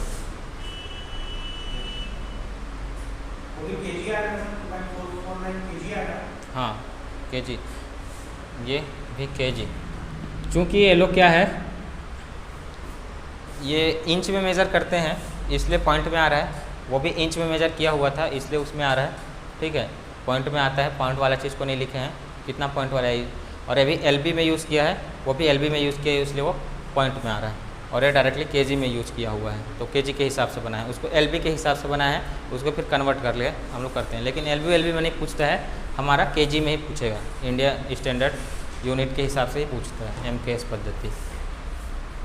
तो रट लीजिएगा, ये याद होगा सभी को। 3 लेयर, लाइट वाले में 3 लेयर और 25 ब्लोज कॉमन रहेगा। 3 लेयर, 5 लेयर और 25 ब्लोज कॉमन रहेगा। ठीक है, और इंडियन स्टैंडर्ड का जो मोल्ड साइज़ है वो 1000 है दोनों का, और स्टैंडर्ड प्रोक्टर का दोनों का 942 है। ठीक है, इंडियन स्टैंडर्ड का दोनों का जो मोल्ड है वो 1000 है, इसका दोनों का 942 है। हमको याद रखना है ये कि हाइट ऑफ फॉल कितना है। हाइट ऑफ फॉल कितना है, लाइट वाले में 300 के रेंज में है और उसमें 400 के रेंज में है। ठीक है, लाइट वाले में दोनों में 300 के रेंज में है, उसमें 400 के रेंज में है। और ये वाला डाटा पूरा याद रखेंगे वैसे तो 310 है, उसमें 300 के रेंज में है, वो 304 है। ठीक है, ऐसे याद रख, देखिए चारों तो याद रखना है, लेकिन कंपेयर कैसे करना है। लाइट का दोनों 300 का रेंज में है तब याद रहेगा, और ये दोनों 400 का रेंज में है, और उसके बाद का डाटा याद रखना ही है। एक 457 है और एक 450 है। पहले तो इनमें कंफ्यूज नहीं होना है कि किस में 400 था किस में 300 था। तो लाइट वाले दोनों में 300 के रेंज में, लाइट वाले दोनों में 300 के रेंज में है, और हाई वाले दोनों में 400 के रेंज में है। और हेमर 2 kg के रेंज में है, 2.5 kg के रेंज में है, दोनों में 2.5 kg के रेंज में है, किसमें, लाइट वाले में, और दोनों में 4 kg के रेंज में है हेवी वाले में। एक 4.9 और एक 4.54। 2-3 बार पढ़ेंगे घर में याद हो जाएगा। मेरे को भी याद नहीं रहता है ये सब चीज़ उतना, बहुत कन्फ्यूज़न है। ठीक है, लेकिन एग्ज़ाम में बन जाता है। 4-5 बार पढ़े रहेंगे ना तो एग्ज़ाम में बन जाता है।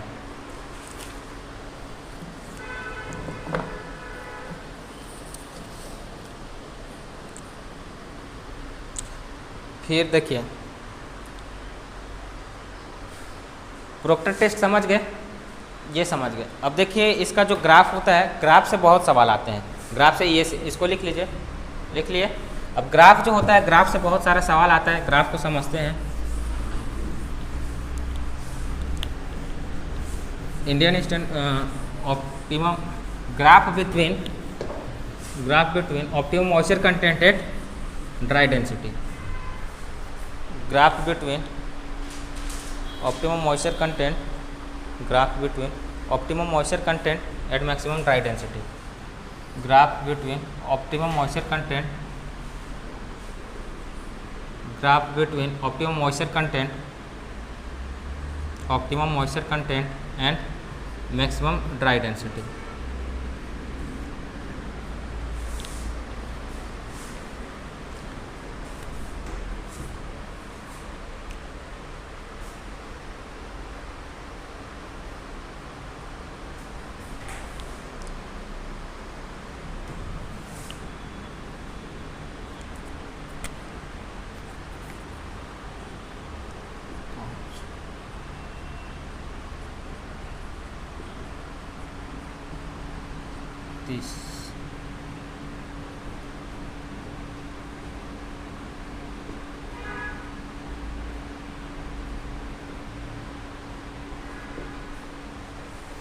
देखिए पानी कुछ भी नहीं मिलाएंगे लेकिन उसका ड्राई यूनिट वेट कुछ तो रहेगा।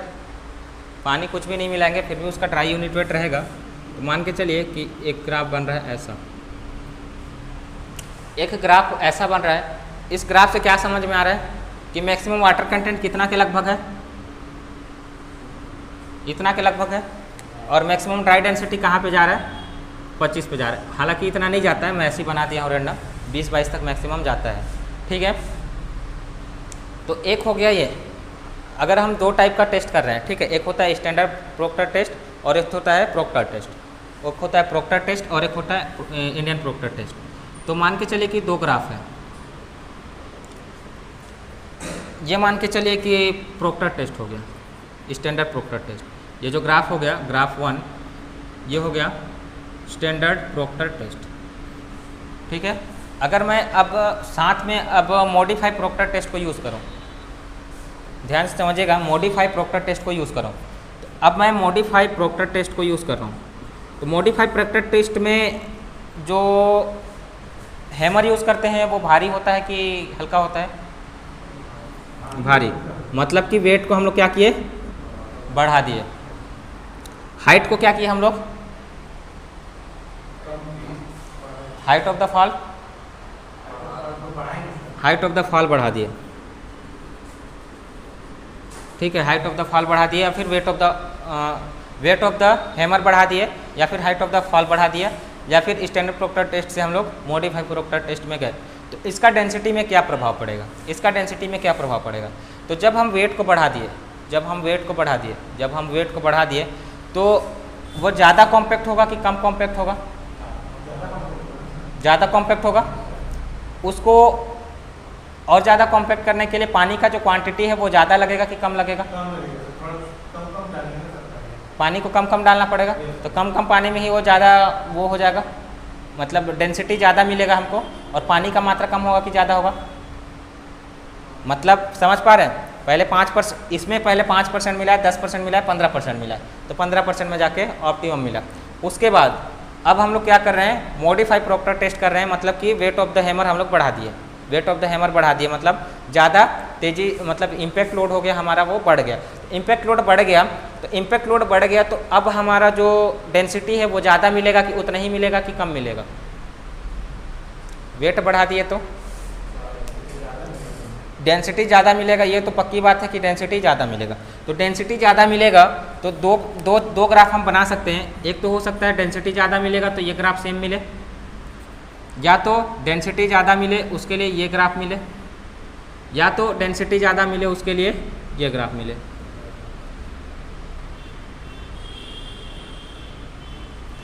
मान के चलिए ये 2 हो गया, ये 3 हो गया, ये 4 हो गया। ठीक है, ये 2 हो गया, ये 3 हो गया, ये 4 हो गया। तो मैं मॉडिफाई प्रोक्टर टेस्ट यूज़ कर रहा हूँ, या फिर वेट ऑफ द हैमर बढ़ा दिया, वेट ऑफ द हैमर बढ़ा दिया। तो वेट ऑफ द हैमर बढ़ा दिया तो इससे डेंसिटी मेरे को ज़्यादा मिलेगा कि कम मिलेगा कि उतना ही मिलेगा, हाँ ज़्यादा मिलेगा, ये तो पक्की बात है। तो हमको ज़्यादा मिलेगा, तो इसमें भी ज़्यादा है, दूसरे नंबर में भी ज़्यादा है, तीसरे नंबर में भी ज़्यादा है, और चौथे नंबर में भी डेंसिटी ज़्यादा मिल रहा है। लेकिन इसमें एक चीज़ को और दर्शा रहा है कि इसमें वाटर कंटेंट इधर शिफ्ट हुआ है, मॉइस्चर वाटर कंटेंट इसमें इधर शिफ्ट हुआ है, इसमें इधर शिफ्ट, इसमें बराबर में है, मान के चलिए लगभग इसमें इधर शिफ्ट हुआ है और इसमें मॉइस्चर कंटेंट इधर शिफ्ट हुआ है। तो वेट ऑफ द हैमर बढ़ा रहे हैं तो हमको ज़्यादा पानी मिलाना पड़ेगा कि कम मिलाना पड़ेगा, कि उतना ही पानी मिलाना पड़ेगा उतना ही डेंसिटी को प्राप्त करने के लिए। कम पानी मिलाना पड़ेगा, ज़्यादा कॉम्पैक्ट हो रहा है, तो ज़्यादा कॉम्पैक्ट हो रहा है तो हम लोग मैक्सिमम डेंसिटी तक कम पानी में ही पहुंच सकते हैं। ठीक है, तो हैमर का वेट बढ़ाएंगे, तो हैमर का वेट बढ़ाएंगे तो हमारा डेंसिटी ज़्यादा मिलेगा, ये पक्की बात है, लेकिन कम पानी में ज़्यादा मिलेगा, कम पानी में ज़्यादा मिलेगा। तो इसको लिखेंगे, बहुत इंपॉर्टेंट है ये। वेट ऑफ हैमर बढ़ाते हैं तो हमारा क्या ये होता है, किधर साइड में शिफ्ट होता है। 4-5 सवाल दिखेंगे इसमें आपको। अगर मॉडिफाई प्रोक्टर टेस्ट मैं यूज़ कर रहा हूँ, मॉडिफाई प्रोक्टर टेस्ट यूज़ कर रहा हूँ तो ये इधर शिफ्ट होगा।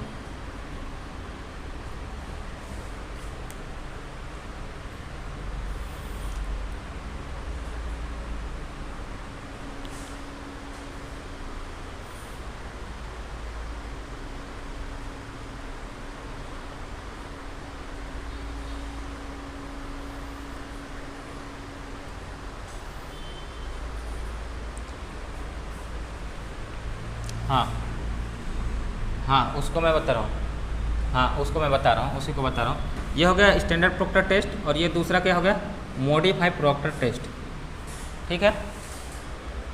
अब ये एक लाइन होगा मैक्सिमम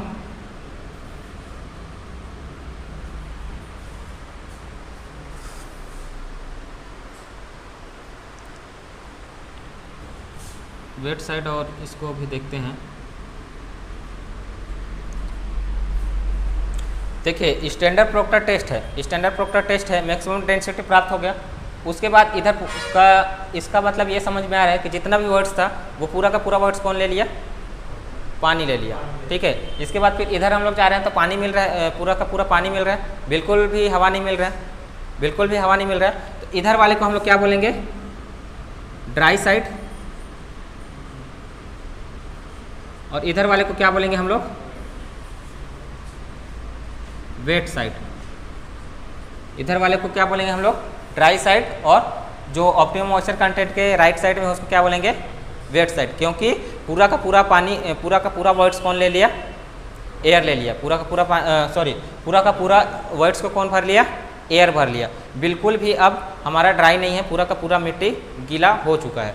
इसको बोलेंगे वेट साइड, इसको बोलेंगे ड्राई साइड। तो देखिए इसमें सवाल पूछा जाता है ईएससी में कि अगर आप स्टैंडर्ड प्रोक्टर टेस्ट की जगह मॉडिफाइड प्रोक्टर टेस्ट यूज़ करते हैं तो आपका जो ड्राई डेंसिटी है वो वेट साइड में शिफ्ट होगा या ड्राई साइड में शिफ्ट होगा।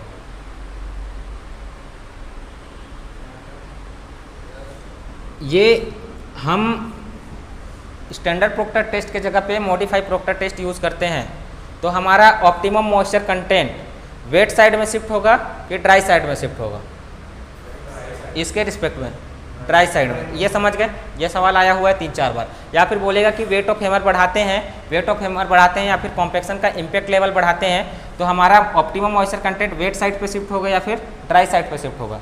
तो किधर शिफ्ट होगा, ड्राई साइड पे शिफ्ट होगा, ठीक है। और एक तो ये वाला लाइन जाता है उसको बोलते हैं जीरो एयर वाइट, और degree of saturation is equal to 1 होता है इधर।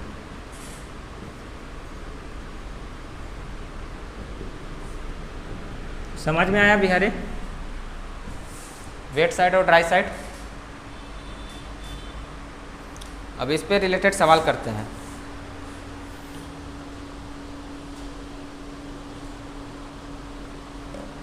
और एक होता है कॉम्पैक्शन एनर्जी।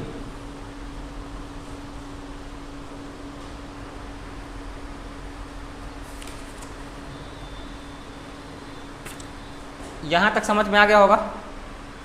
उसके बाद इसको लिख लीजिए, फिर आगे बढ़ते हैं, फिर क्वेश्चन करेंगे। यहीं से सवाल आता है ना, यहाँ से, और एक ठो ग्राफ और पढ़ेंगे वहाँ से सवाल आता है। एक ठो ये तो हो गया हमारा कि हम लोग हमारा हैमर का वेट बढ़ा रहे हैं, और एक ठो ग्राफ ये होगा कि हैमर का वेट सेम रहेगा। अब हम लोग सॉइल को बढ़ाएंगे, सॉइल का चेंज करेंगे 5, 10, 15, 20, 25, 5,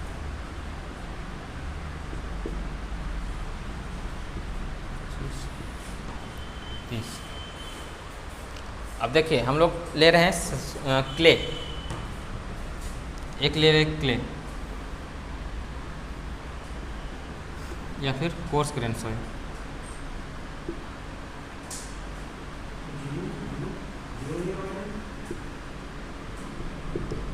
अब कोर्स ग्रेन सॉइल का बनाना है। ये जो ग्राफ है ये फाइन ग्रेन सॉइल है।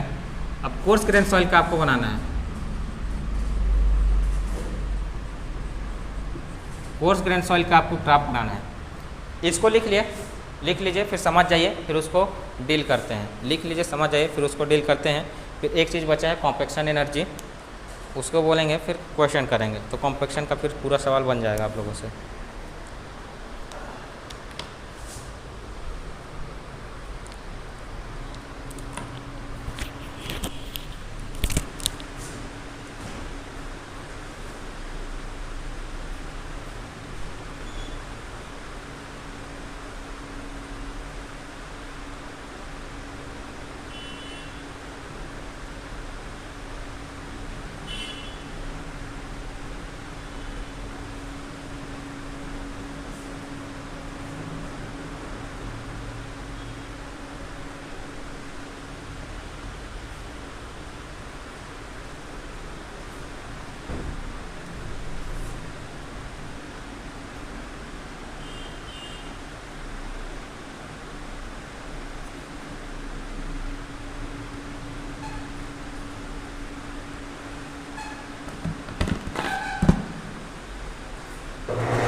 देखिए यहाँ पे हम सॉइल में क्ले लेंगे, फाइन ग्रेन सॉइल और coarse grain soil. Fine grain soil लेंगे और कोर्स ग्रेन सॉइल। तो ये फाइन ग्रेन सॉइल है, अब हमको कोर्स ग्रेन सॉइल बनाना है, ठीक है।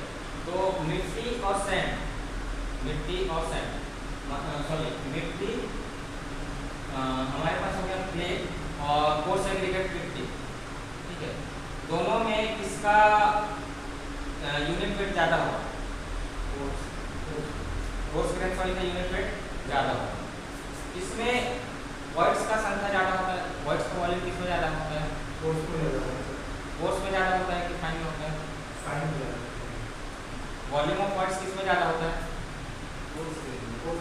Volume of voids, size of voids नहीं, volume of voids. Fine fine आपको भी कंफ्यूज है, बहुत अच्छे से बताया था। आटा और शक्कर 1 किलो में दोनों भरेंगे, किसको जल्दी भर सकते हैं बिना कोर्स लगाए? शक्कर को, बड़ा वाले को, उसमें वॉल्यूम कम होता है, ठीक है। तो यहाँ पे देखिए कोर्स ग्रेन सॉइल और fine grain soil, volume of words किसमें ज़्यादा होंगे? Volume of voids fine grain soil में ज़्यादा होगा। तो जिसमें वॉल्यूम कम हो, जिसमें वॉल्यूम ज़्यादा होगा वो ज़्यादा पानी लेगा, ज़्यादा पानी लेगा। तो फाइन ग्रेन सॉइल ज़्यादा पानी लेगा, तो पक्का बात है मैक्सिमम ड्राई डेंसिटी जाने के लिए पानी को ज़्यादा लेगा। लेकिन ज़्यादा पानी लेने के बाद भी जब कोर्स ग्रेन सॉइल से ज़्यादा ड्राई यूनिट देगा, unit weight, dry unit weight clay को तौल रहे हैं, वहीं पे आपको बड़े पत्थर को तौल रहे हैं, तो किसका वेट ज़्यादा होगा? पत्थर का। सेम वॉल्यूम का अगर पत्थर को तोड़ रहे हैं और सेम वॉल्यूम का हम लोग क्ले को तोड़ रहे हैं, तो किसका वेट ज़्यादा होगा? पत्थर। तो मतलब कि पार्टिकल साइज अगर हमारा बढ़ रहा है, पार्टिकल साइज बढ़ रहा है तो डेंसिटी वो बढ़ेगा, हमारा unit weight, dry unit weight बढ़ेगा।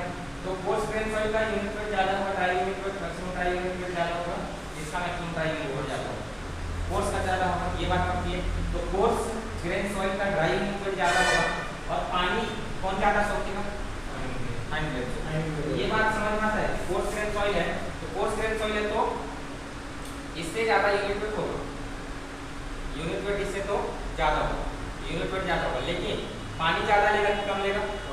कम पानी लेगा। इसका भी ये ग्राफ ऐसा बनेगा।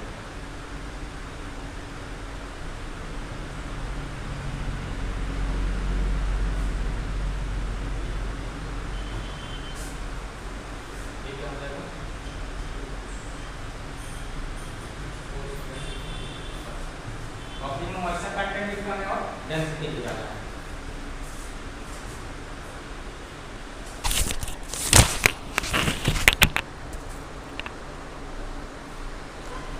वहीं पे एक चीज़ सुने होंगे, बल्जिंग ऑफ सैंड, सुने हैं बल्जिंग ऑफ सैंड? हाँ, बल्जिंग मतलब क्या होता है? बल्जिंग ऑफ सैंड सुने? जब 4-5% पानी मिलाते हैं तो क्या होता है? वो फूल जाता है, फूल जाता है, ठीक है।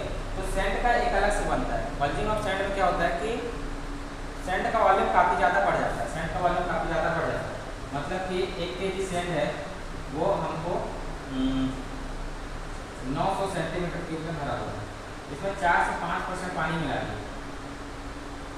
1 kg सैंड है, सैंड ले रहे हैं, ठीक है। तो सैंड ले रहे हैं तो 900 ग्राम का होगा, ठीक है, 900 ग्राम का होगा। वहीं तो इसमें 4 से 5% पानी मिला देते हैं, इसका जो वॉल्यूम हो जाता है डायरेक्टली 1000 सेंटीमीटर क्यूब। फिर वहीं पे 1 kg सैंड है, उस पर हम लोग 8 से 10% पानी मिलाते हैं, तो ये वापस से 900 सेंटीमीटर क्यूब में आ जाता है। इसका मतलब क्या समझ रहे हैं कि हम लोग इसमें वाटर मिलाए तो वॉल्यूम हमारा बहुत ज़्यादा बढ़ा, लेकिन वेट हमारा लगभग सेम रहा, 1. ये ज़्यादा नहीं बढ़ा, 1.04 किलोग्राम हो गई और ये 1.08 किलोग्राम, 1.08 किलोग्राम। कैसे समझ में आ रहा है? 1.04 किलोग्राम में वॉल्यूम हमारा बहुत ज़्यादा बढ़ गया, फिर 1.08 किलोग्राम में वॉल्यूम हमारा वापस से घट गया, ठीक है। ये क्या होता है? जब हमारा सैंड का पार्टिकल होता है, सैंड का पार्टिकल होता है उसमें कैपिलरी राइज होता है। जैसे क्विकसैंड कंडीशन होता था ना, इसे उसी में क्विकसैंड कंडीशन हो रहा है सैंड में, ठीक है। वैसे ही जो बल्जिंग होगा वो भी सिर्फ और सिर्फ सैंड में होगा। क्विकसैंड कंडीशन होता था उसका जो वाटर का पार्टिकल है, वाटर जो है उसका पार्टिकल को उठा देता था। तो इसमें भी जब कैपिलरी राइज होगा तो उसको उठा देगा। तो कैपिलरी राइज होगा तो यहाँ उसके पार्टिकल को डायरेक्ट वो उठा देगा, ठीक है। तो उठा देगा तो क्या हो जाएगा, यहाँ की स्पेस बच जाएगा। ये खाली जगह होगा, ये वॉल्यूम को उधर बढ़ा, यहाँ पर पानी भरेगा। कैपिलरी राइज हुआ तो इसको सीधा उधर कर दिया, इसका वॉल्यूम एकदम से इंक्रीज हो गया, तो उसको बोलते हैं बल्जिंग ऑप्शन, ठीक है। यहीं पे एंट्रेंस सॉइल हो गया, पोस्ट ग्रेन सॉइल हो गया। लेकिन पोस्ट ग्रेन अलग से सैंड का ग्राफ बोला जाए, अलग से सैंड का ग्राफ बोला जाए तो सैंड का ग्राफ कैसे होगा, मॉइस्चर कंटेंट बढ़ा है ना, मॉइस्चर कंटेंट जैसे 4-5% में है तो एकदम से डाउन हो जाएगा इसका लेवल।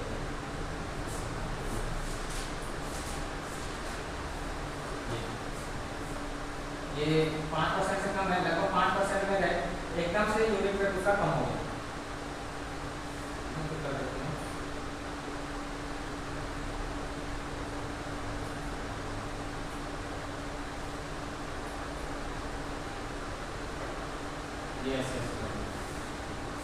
जैसे 4-5% मतलब पानी मिला है तो इसका ड्राई यूरिक वेट सैंड का क्या हो गया, कम हो गया, ठीक है। उसके बाद वो बढ़ा, लेकिन उसका जो ड्राई डेंसिटी है और मैक्सिमम ड्राई डेंसिटी वो लगभग बराबर रहेगा, उससे ज़्यादा वो नहीं बढ़ेगा, उससे ज़्यादा वो नहीं बढ़ेगा। तो हो गया सैंड का ग्राफ।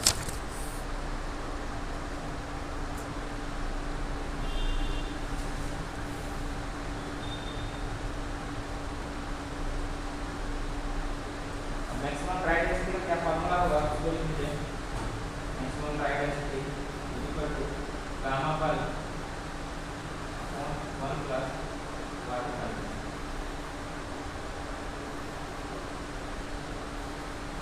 निकाल सकते हैं मैक्सिमम ड्राई डेंसिटी, ठीक है। जो मॉड है, मॉड को ले जाके तौल के उसका वॉल्यूम से डिवाइड करते हैं तो बल्कि यूनिट वेट आ जाएगा, तो इसमें थोड़ा बहुत वाटर है, नमी है, ठीक है। फिर उसमें वाटर कंटेंट का डिवाइड कर देंगे तो ड्राई डेंसिटी आ जाएगी, और वो मैक्सिमम है उस बल्क की स्थिति में, बल्क की स्थिति में मैक्सिमम है तो वो मैक्सिमम ड्राई डेंसिटी हो जाएगा।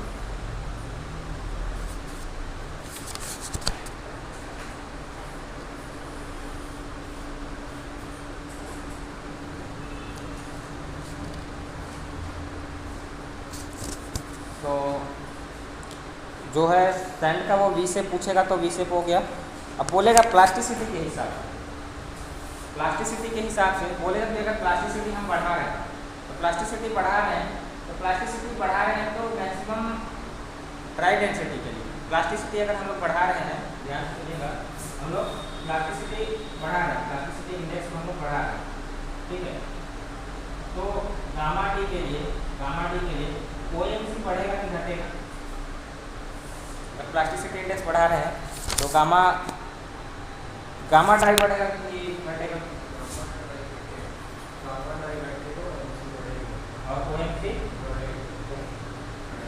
ये अलग अलग टाइप का ये घुमा के देगा क्वेश्चन, सिर्फ कॉन्सेप्ट यही है। अब इसी में क्वेश्चन कैसे कैसे बनते हैं, घुमा के देता है कि प्लास्टिसिटी बढ़ेगा कि क्या होगा, वो इंडेक्स प्रॉपर्टी से दे दिया, उसका एक्टिविटी से दे दिया, ठीक है। एक्टिविटी बढ़ेगा तो क्या होगा, एक्टिविटी अगर बढ़ेगा तो ड्राई डेंसिटी बढ़ेगा कि घटेगा, एक्टिविटी का क्या फॉर्मूला है, IP अपॉन 2 माइक्रोन से परसेंटेज पास, मतलब कि ये एक्टिविटी जैसे जैसे बढ़ेगा, एक्टिविटी जैसे प्लास्टिसिटी इंडेक्स बढ़ता है, एक्टिविटी बढ़ता है तो प्लास्टिसिटी बढ़ता है, प्लास्टिसिटी बढ़ा मतलब एक्टिविटी बढ़ा, प्लास्टिसिटी बढ़ा मतलब कि हमारा घटेगा और ये बढ़ेगा।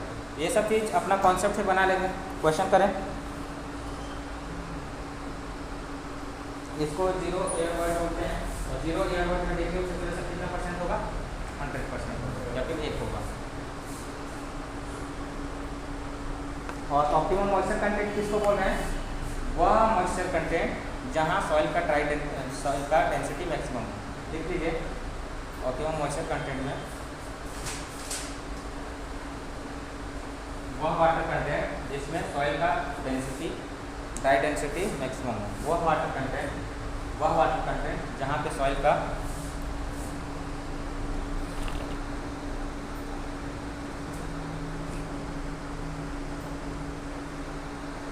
इसको जीरो एयर वर्ड बोलते हैं या फिर डिग्री सैचुरेशन 1 वाला लाइन बोलते हैं। सॉइल का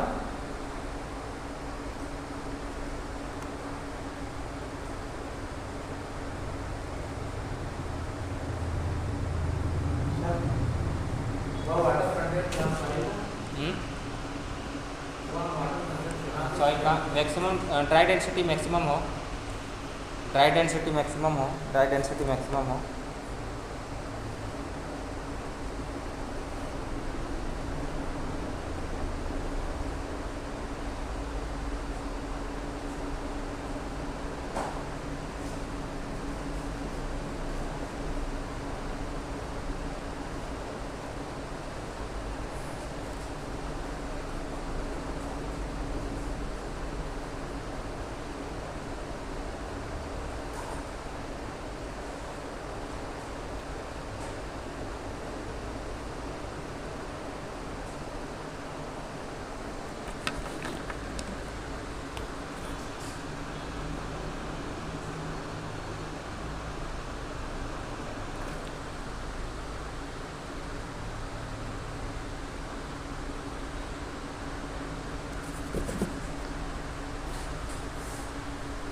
क्वेश्चन लिखेंगे in a compaction test, in a compaction test,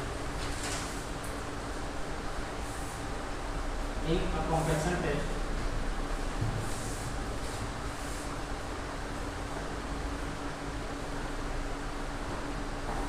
in a compaction test if the compacting effort is increased in a compaction test if the compacting effort is increased in a compaction test in a compaction test in a compaction test the compacting effort is increased if the compacting effort is increased it will result in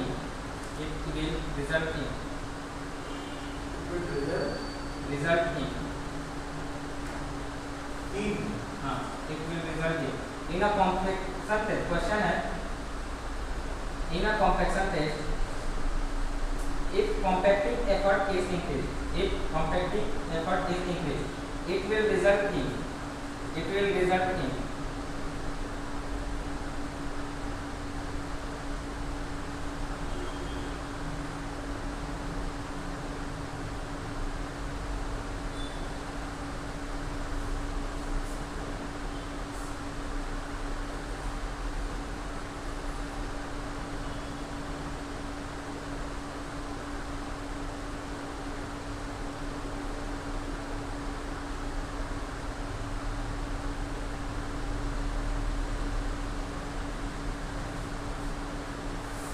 बताइए question समझे। Question क्या है in a compaction test if the compacting effort is increase it will result in, इसका मतलब है dry density बढ़ रहा है, OMC भी बढ़ रहा है, ड्राई डेंसिटी बढ़ रहा है, OMC सेम है, ड्राई डेंसिटी बढ़ रहा है, OMC बढ़ रहा है, या फिर इनमें से कोई नहीं। बताइए ओरिजिन इनमें से कोई नहीं, क्या होगा ड्राई डेंसिटी बढ़ेगा और OMC बढ़ेगा।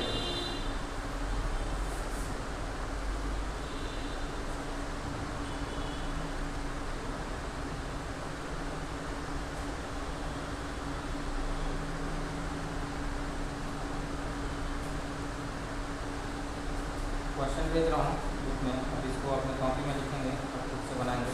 ऑप्टिमम साइड और वेट साइड का बोल रहे थे ना, वो कंफ्यूजन अब दूर हो जाएगा।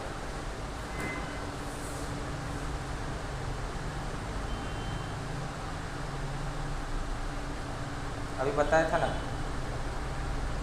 प्लास्टिसिटी इंडेक्स वाला क्या है। प्लास्टिसिटी इंडेक्स अगर बढ़ता है तो पार्टिकल साइज बढ़ता है कि घटता है? पार्टिकल साइज बढ़ेगा कि घटेगा?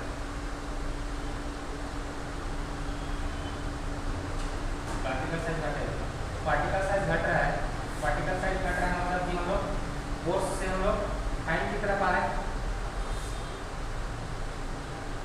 कोस्ट से फाइन की तरफ आ रहे हैं तो हमारा ये था फाइन ग्रेन सॉइल और ये था हमारा कोस्ट ग्रेन सॉइल। तो इसका ड्राई डेंसिटी भी ज़्यादा है और ऑप्टिमम मॉइस्चर कंटेंट भी कम है। इसका ऑप्टिमम मॉइस्चर कंटेंट भी ज़्यादा है और ड्राई डेंसिटी भी समझना है।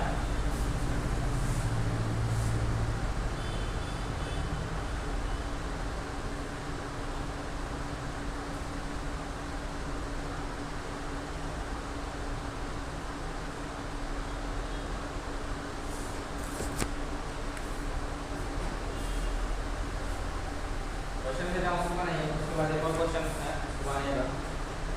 इसका कॉम्पैक्टिंग जो भेजा उसको बना लीजिए।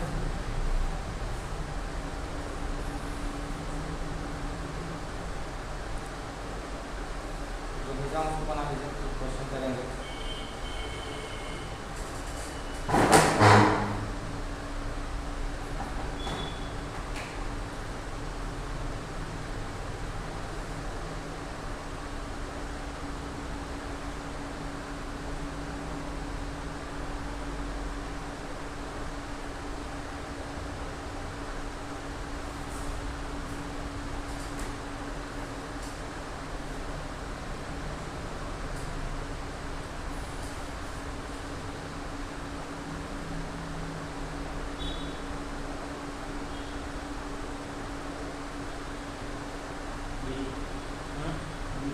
बी सही है।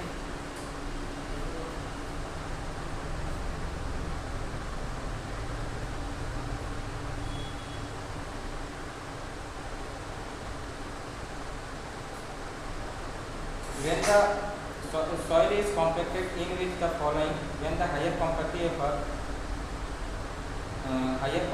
effort produce highest increase in dry density. Question समझना है। The soil is compacted at which one of the following, when the higher compactive effort produce highest increase in dry density. Dry density सबसे ज़्यादा किसका बढ़ेगा? जब हम लोग effort को बढ़ा रहे हैं, जब हम लोग एफर्ट को बढ़ा रहे हैं तो ड्राई डेंसिटी सबसे ज़्यादा किसका बढ़ेगा? Soil is compacted in which following the higher compactive effort produce highest increase in dry density.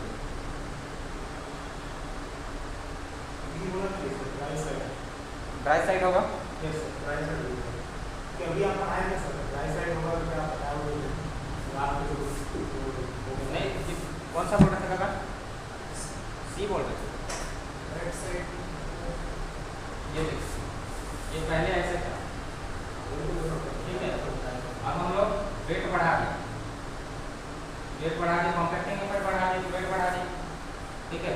Wait बढ़ा दिए तो इससे ज़्यादा ड्राई डेंसिटी देगा और इससे ड्राई डेंसिटी ज़्यादा दे रहा है और वो किधर शिफ्ट हो रहा था? इधर शिफ्ट हो रहा है। किधर शिफ्ट हो गया? ड्राई साइड हो गया। ऑप्टिमम मॉइस्चर कंटेंट किधर शिफ्ट हो गया? Dry side. पहले यहाँ पे था तो यहाँ से इधर क्या हो गया? ड्राई साइड हो गया। उसके रिस्पेक्ट में इधर वेट साइड हो गया, तो किधर शिफ्ट हुआ? ड्राई साइड शिफ्ट हुआ। ड्राई साइड शिफ्ट हुआ और ऑप्टिमम मॉइस्चर कंटेंट बढ़ गया, ठीक है। अब एक और क्वेश्चन करेंगे। ये सब एसी का आया हुआ क्वेश्चन है ना।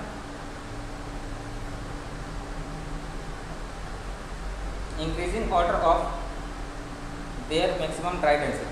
इंक्रीजिंग ऑर्डर ऑफ, क्वेश्चन है increasing order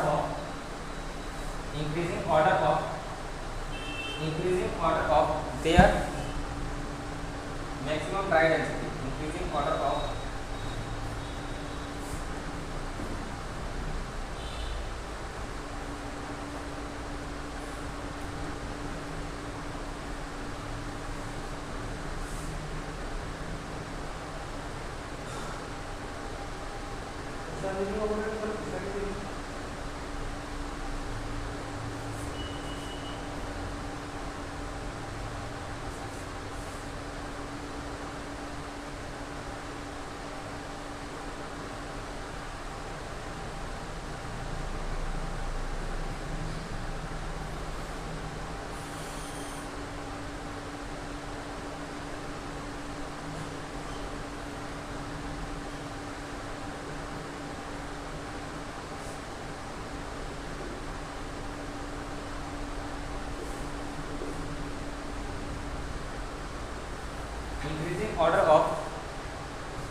increasing order of their maximum dry density and increasing order of their maximum dry density.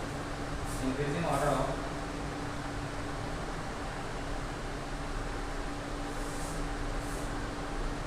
their gamma d maximum and OMC. दोनों अलग अलग क्वेश्चन है. Increasing order of gamma D maximum और optimum moisture content. तो gamma D maximum के लिए बताइए सबसे पहले कौन होगा, सबसे कम कौन होगा, सबसे पहले 1, फिर इससे ज़्यादा 2, फिर और समझ में आ रहा है. ये ग्रेवल है, ग्रेवल के साथ सैंडिंग ले और अच्छे से हो, ज़्यादा कॉम्पैक्शन ले. OMC किसका ज़्यादा होगा,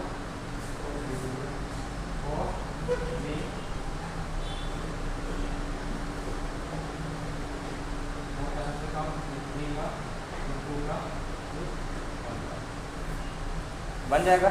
एसी में इसी टाइप का सवाल आया है, न्यूमेरिकल वगैरह नहीं है. इसके बाद एक चीज़ और लिखेंगे, कॉम्पैक्शन एनर्जी. कॉम्पैक्शन एनर्जी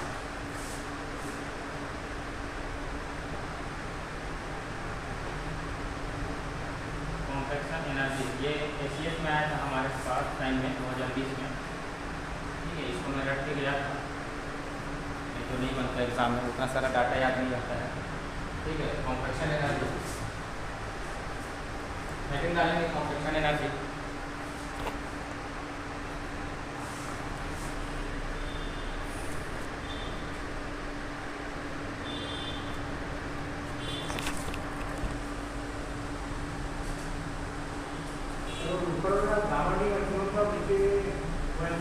हाँ, उसके बाद लिखेंगे कॉम्पैक्शन एनर्जी.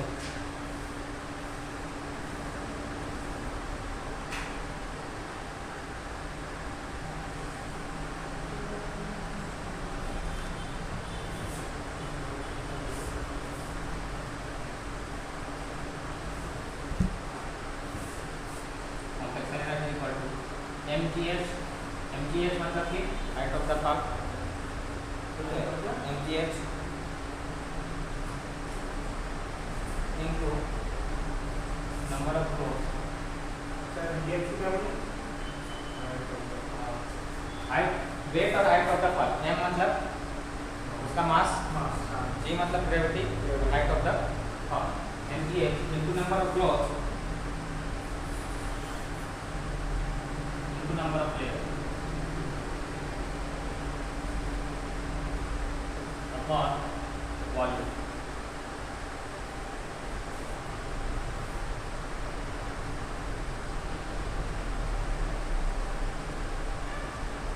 नंबर ऑफ क्या है तो लास्ट में लोड के बाद नंबर ऑफ लेयर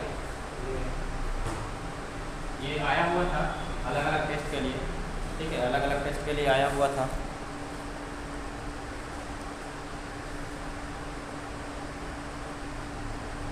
या तो रेशियो पूछा था,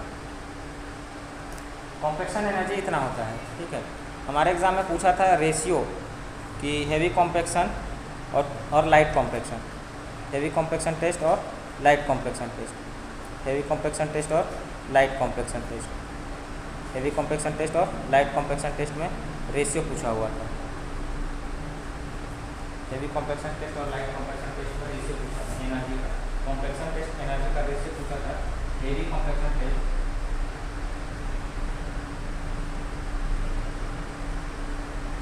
heavy compaction to the main standard light compaction.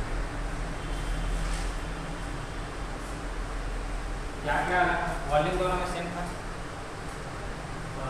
ठीक है, रेट अलग था, G दोनों में सेम रहेगा, हाइट अलग अलग था. तो कितना हो जाएगा, मास कितना था इसमें, हेवी कॉम्पैक्शन में कितना किलोग्राम का लेते थे हम लोग, 4.9 किलोग्राम. ठीक है, G दोनों में सेम रहेगा, 9.81 का लेते हैं. हाइट कितना फॉल से गिराते थे इसका, 450 mm से, इसको 450. Number of flow 25, number of layer इसमें 5, अपन वॉल्यूम दोनों में सेम रहने वाला है 1000. फिर इसके लिए देखते थे तो कितना होता था 2 पॉइंट, इसका वेट कितना था 2.6 इंटू 9.81 सेम रहेगा, हाइट 310 इंटू 25 प्लस इंटू 3, तो दोनों को हम लोग डिवाइड करेंगे 4.5 हो जाएगा। ठीक है, ये पूछा था हमारे एसीएस में। इतना सारा डाटा तो याद नहीं था, रट के याद फंस गया था। हाँ,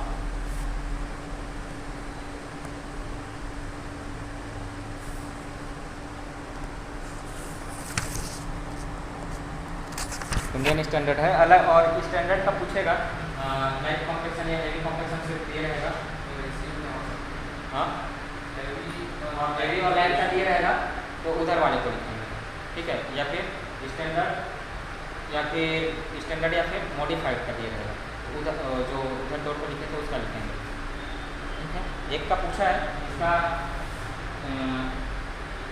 EAC में भी पूछा है इसी को सेम चीज़, इसीलिए इसी को कॉपी करते हैं हमारा इसी डाटा है। आप जैसे तो बन गया था, आप लोग बना लीजिएगा। ठीक है, देखिए तैयारी करना क्या होता है ना कि आपको जो पूछा जा रहा है, जो एग्ज़ाम का रिक्वायरमेंट है, किस टाइप का सवाल को कॉपी करता है, EAC का किस टाइप का सवाल को कॉपी करता है, वो आप EAC प्रीवियस ईयर लगाएंगे और हमारे स्टेट का प्रीवियस ईयर लगाएंगे तो आपको ऑटोमेटिक पता चल जाएगा। EAC का कुछ टॉपिक वन लीनियर है, ES का कुछ टॉपिक का वन लीनियर है, जैसे कि सैम्पलर वेम्पलर है, उसको कभी नहीं पूछेगा। लेकिन जो EAC का भी इंपॉर्टेंट टॉपिक है, पूरा सॉइल मैकेनिक्स का इंपॉर्टेंट टॉपिक है, कॉम्पेक्शन वगैरह हो गया, चाहे सूट का, उसका जो वन लीनियर है उसको ACS कॉपी करेगा। लेकिन सॉइल मैकेनिक्स में जैसे कि सॉइल का सैम्पलिंग वाला चीज़ हो गया, सॉइल का और उधर वाला जो टॉपिक हो गया डीप फाउंडेशन हो गया, उसका मैक्सिमम से मैक्सिमम एकदम आसान सवाल को पूछेगा, जो बार बार रिपीट हो रहा है उसी को पूछेगा ACS, नहीं तो उसका वन लीनियर को भी नहीं पूछेगा। इंपॉर्टेंट टॉपिक है जो सॉइल मैकेनिक्स का, उसका EAC का वन लीनियर पूछता है। तो ये कॉम्प्लेक्शन इंपॉर्टेंट है तो इसका वन लीनियर को पूछता है कॉम्प्लेक्शन से, इसी EAC के प्रेस से ही पूछता है। लेकिन आप कब बना पाएंगे जब कॉन्सेप्ट क्लियर होगा, क्योंकि सेम टाइप का सवाल आपको कहीं पे सैंड लिखा हुआ दिए रहेगा, कहीं पे ये हम लोग वेट बढ़ा रहे हैं तो वो बोल देगा प्रॉक्टर टेस्ट और स्टैंडर्ड प्रॉक्टर टेस्ट से हम लोग स्टैंडर्ड प्रॉक्टर टेस्ट में जा रहे हैं तब क्या होगा, या फिर इंडियन स्टैंडर्ड टेस्ट से हम लोग मॉडिफाइड में जा रहे हैं तब क्या होगा। तो उसका वॉल्यूम भी हमको उसका वेट पता होगा तो हम लोग बता देंगे कि इसका हैमर का वेट ज़्यादा है उसके हैमर का वेट से पता चल जाएगा। तो कॉन्सेप्ट एक ही है, उसको अलग अलग तरीके से पूछ सकता है, उसके अलावा नहीं पूछेगा स्टेट एग्जाम। ग्रेविटी जी का वैल्यू होता है।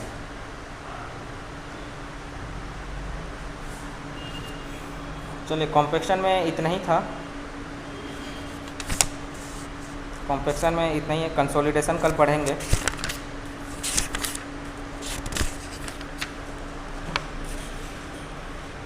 कॉम्पेक्शन आज जितना पढ़े हैं ना, कम टाइम में पढ़े हैं लेकिन बहुत पढ़े हैं। ठीक है, इसका सवाल वगैरह बनाना पड़ेगा आप लोगों को सभी का।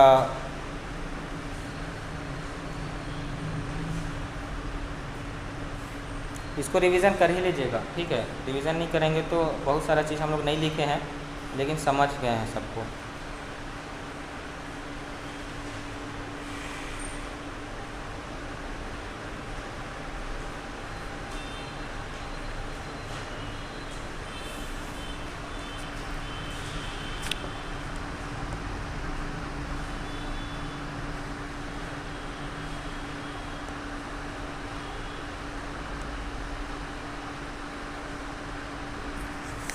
चलिए थोड़ा सा टाइम है तो एक सवाल कर लीजिए,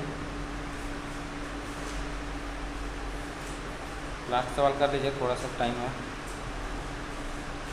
घर पे जाके भी करिएगा।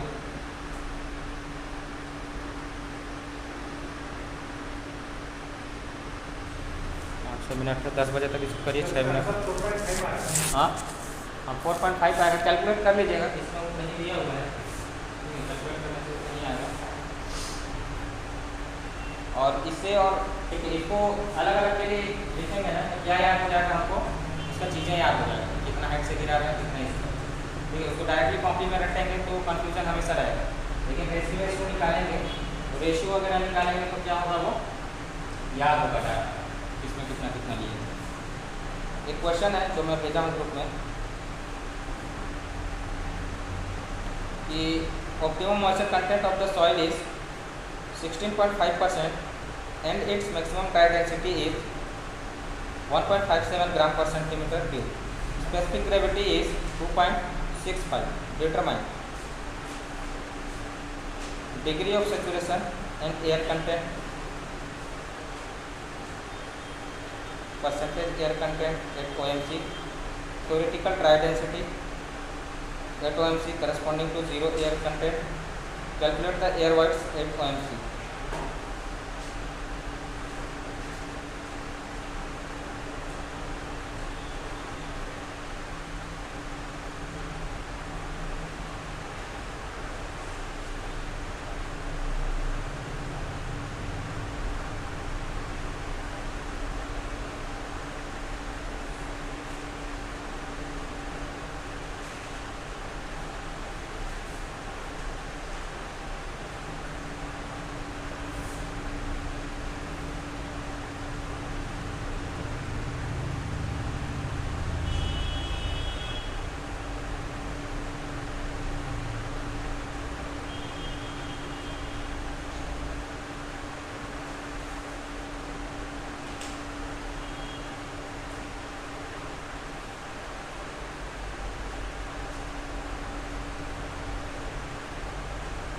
चलिए इसको घर पे बनाइएगा, अभी नहीं बनेगा, आपको बहुत टाइम लगेगा।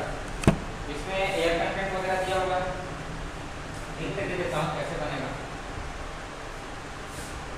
Gamma dry is equal to क्या होता है, G gamma dry plus T. तो यहाँ से ई का वैल्यू रखिएगा वाटर कंटेंट के हिसाब से, S equal to W G से, ठीक है। ई का वैल्यू डब्ल्यू जी अपना दिया गया, ठीक है। यहाँ से गामा डी आपका निकल जाएगा, तो उसके हिसाब से जो चीज़ें हमको रिक्वायरमेंट रहेगा वो। परसेंटेज एयर वर्ड्स वो आप पीछे देख लेंगे, परसेंटेज ऑफ एयर वर्ड्स क्या होता है, volume of person, volume of air, ठीक है। पोरोसिटी वगैरह से बन जाएगा, ठीक है। या तो एक फार्मूला और लिख लीजिए, गामा ड्राई का एक फार्मूला लिख लीजिए, ये होता है यहाँ से क्या बना सकते हैं, gamma dry equal to 1 minus n a है percentage of air words, g gamma डब्ल्यू अपॉन 1 प्लस डब्ल्यू, ठीक है। ये वही फॉर्मूला है, उसी को ई को इधर उधर से चेंज करके ये लाया गया है, ई को चेंज करके लाया गया है। तो इसको रट भी सकते हैं या फिर उसको एक बार डेराइव करेंगे ना, तो इस कंक्लूजन तक पहुंच जाएंगे। इस कंक्लूजन तक पहुंचेंगे तो ये ऑटोमेटिक आपको याद हो जाएगा। इसको घर पे बनाइएगा। क्लास में खत्म करते हैं। समझ में आ रहा है? कोजेश्वर जी, गरिमा जी, बिहारी,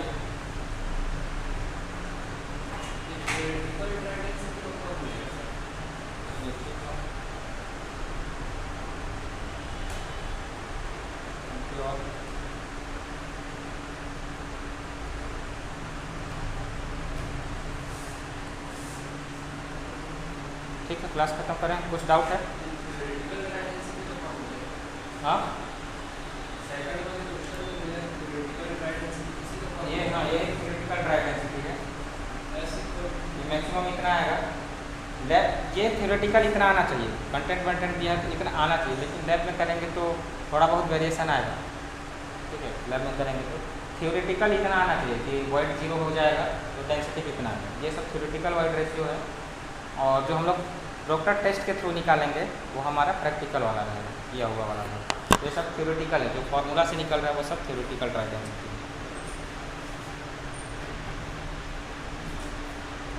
एसी का क्वेश्चन करेगा, बन जाएगा कल का सॉल्यूशन करेंगे।